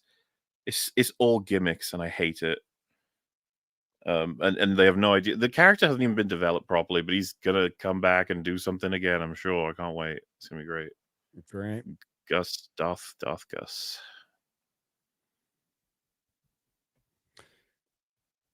Sorry, I was breaking. Bono vows to drive his car off a cliff if Donald Trump wins the 2024 election. And Razor Fist says, I never asked for much, but I know. Yeah. Sorry, I was looking. Bono, who am I to argue with you? Yeah, I mean, free country. JRL 1436 1999. Hi, gentlemen. Still writing my story. Gary, didn't know you saw Avengers Earth's Mightiest Heroes. I watched every episode with my very young son. I saw that as a kid, and it made me fall in love with the Hulk and Thor. Sad what happened to them in the MCU. Have a blessed day. Yeah, both shows, Spectacular Spider-Man and Earth's Mightiest Heroes, were very good cartoons that were canceled because of the Disney sale. Very good cartoon, but underrated as hell. Not many people know about Earth's Mightiest Heroes, but it's fucking great. It is great. Wasn't Star Wars, was it 1919? Is it 1919? That was the first Star Wars celebration. No, it was 199. No, that Star Wars game that got cancelled that was actually looking good. 1313. Was it 13? That's it, 1313. Yeah, there wasn't that a casualty due to something potentially. It was kind of, I'm sure there was sort of some. Well, remember George Lucas wanted to sell a show, Underworld, and wanted to commit networks to 5 seasons. But he had like a murderer's row of writers. Frank Darabont was on that. There was some good writers there, but never happened. Hey, Gary, considering how much Az and MauLer got a kick out of trying to guide you through Gollum, maybe it's time to turn the tables and see how far Az and MauLer will get through Diablo 1 while laughing at it. Or they probably do pretty good, actually. I mean, Az played World of Warcraft, so we've played a lot of video games. I think they would know they work. They would do just fine. But thanks, Elite Neo, for $20. I think they would do okay. That's just me, though. That's just me. On the Streamlabs side, we've got Dave Filoni's dog for $21. no. Yeah, part 1. Hi, Az. I can't help but notice that you haven't been going out going to Stretched Anus Anonymous meetings. As your sponsor, I have to remind you that having a stretched anus is a disease. It doesn't matter if your disease was forced on you like with me, or it was given to you by a trap like with you. Okay. You won't be able to live with our disease unless you go to your meetings. I lost Beardo to this disease, but I won't lose you. Hashtag friends of George M. Oh my. Okay, I'll be there at the next meeting. Oh my. All right, we're gonna wrap it up there, guys. We'll have to do a square up. I still got to do another square up anyway. But thank you. We have reached the 3-hour point. And we've got stuff to do. I have a video coming out Thursday, and I can't wait. I'm gonna preview some of it right now. I'm very excited. You saw the intro, MauLer. Did you like it? Yeah, it was neat. Really good editing. Really good coverage. I can't wait to see the full video. Perry's pretty good, huh? Mm-hmm. He's pretty good. He doesn't suck. Yeah. What do you got coming up? I've got a new video up right now. The video went live just before the stream, so go forward, Gary. Forward it all to my video. Will. Yeah. Mods can put a link in the chat. I'm gonna go check it out right after this.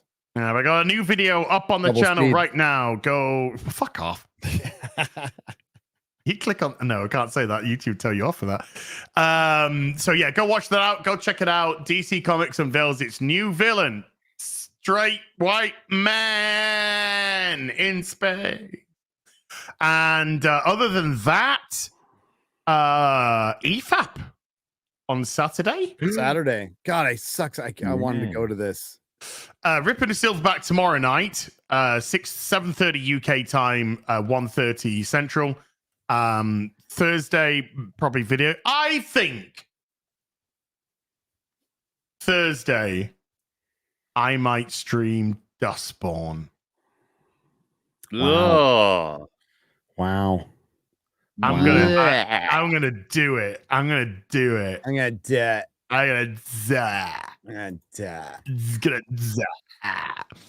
So maybe that Friday, not Friday Night Tights, Saturday EFAP, Sunday Afternoon Tea with Az, and Sunday Fun Day. Boobs. Oh, and next week on the Real BBC, we've got Kelly Jones and Matt Wagner back. Yes. We got to talk about their book, their second part, by the way. Dracula Part 2. Yeah. Dracula's Revenge. What's up, Lynn and Kelly out there? Yeah. I know you're listening right now. What's up, Lynn? Hey, Lynn, you sent me a message like a month ago and I just got it on my phone. I'm sorry I didn't respond. I suck. Kelly is awesome. Yeah. Can't wait to talk to Matt Wagner. That's going to be, I missed the last one. Not missing this one. That's a goodie. MauLer, what do you got coming up? I have continued working upon things that I look forward to revealing more about the more time goes on. But for now, yeah, I mean, EFAP regular scheduling on your old Saturday. But in exactly 30-ish minutes from now will be EFAP Movies Wes Craven's New Nightmare. That's as far as we're into the Elm Street arc. We've just got that one, Freddy vs. Jason, and the remake left. So Halloween is on the way. And I think on the 30th, we're going to do an EFAP for The Thing. We're going to break it down, talk about it, why it's one of the greatest, if not the greatest horror film of all time. And then Open Bar, I think the following day, Drinker's planning some fun horror shenanigans, Halloween-y shenanigans, because it is exactly the 31st. Ooh! Anyway, yeah, our Halloween show is like, we're doing our Halloween show this Friday because next one is the first. Yeah, fun. Makes sense. Yep. Yeah, I got my costume. I got my costume. Well, and other than that is the plushies. Still going. They're going to end at exactly Halloween. So grab them if you want them while you can get them. As has been mentioned, but just so people know, if they reach 1,000 sold each. And as far as I'm aware, we got 3 brand new Golem playthroughs coming from Rags, Wolf, and Fringy. And that lad Joe Danger that made the supercut for Outlaws, I'm gonna send him right into doing a supercut of those 3. It's gonna be... I watched that whole video. So now that you've seen that, what do you think of Star Wars Outlaws, Az? I definitely want $2,500 to play it. It looked atrocious. I think it probably broken, I get it. Atrocious mess. I get how you want to avoid and everything. I think it would be really funny to have watched you play that. I know. Maybe not as funny as Deathborn though. Yeah, we'll see how Deathborn does. Who's the guest on FNT, Gary? Oh, this Friday? Yeah. We have a special guest, but I don't think we should announce it. Okay. Right? Okay. We do have a very spooky guest. You're right. Okay. It's spooky. Very spooky guest coming up this week. It's gonna be interesting because half the crew's gonna be here. So we're gonna do it from like my dining room. Well, more than half the presenters are spook. No, wait, what? Jeremy's here. Ryan's here. I mean, Jeremy might bail on the show to go cover fucking Trump or something like that. But well, Joe Rogan hates Trump's gonna be on Joe Rogan. Well, Comics is always here, but Comics is here. Yeah. A lot of people. Garrett's here. Garrett's going to be here. X-Ray Girl's here. X-Ray Girl's in my house right now. Dude, that's your private business, all right? Dude, she's with Kara and Stephanie and my wife. Pixar, it didn't happen. I need a porn music sound effect.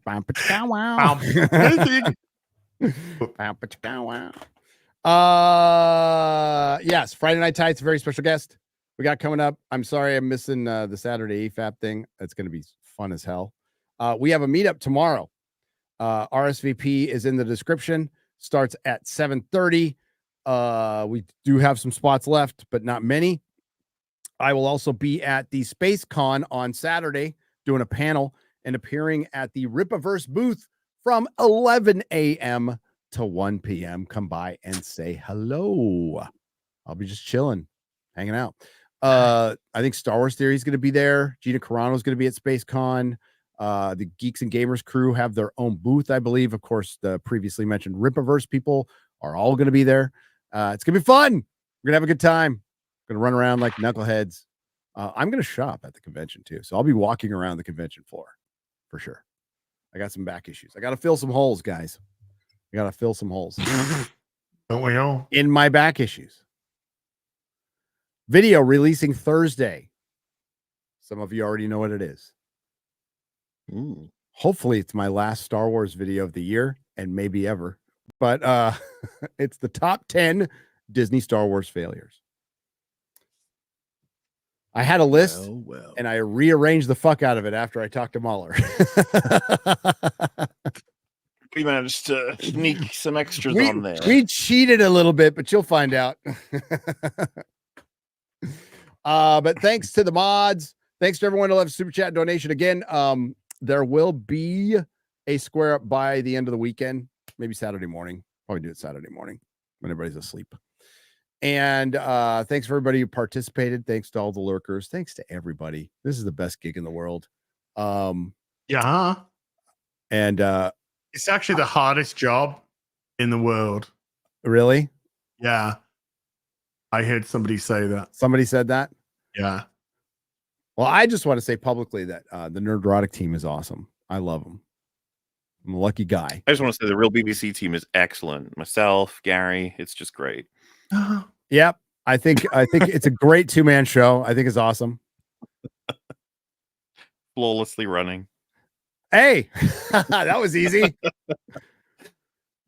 Ladies and gentlemen, we get now the shows will be, well, I can't say they'll be shorter because I'm with the long man. And they're not going to be on time either, but no, not with me around. Late and long. Late and long, baby. That's the name of the new show. That's the name. Late and long. Thank you, everybody. Have a great day. Ciao. Bye-bye.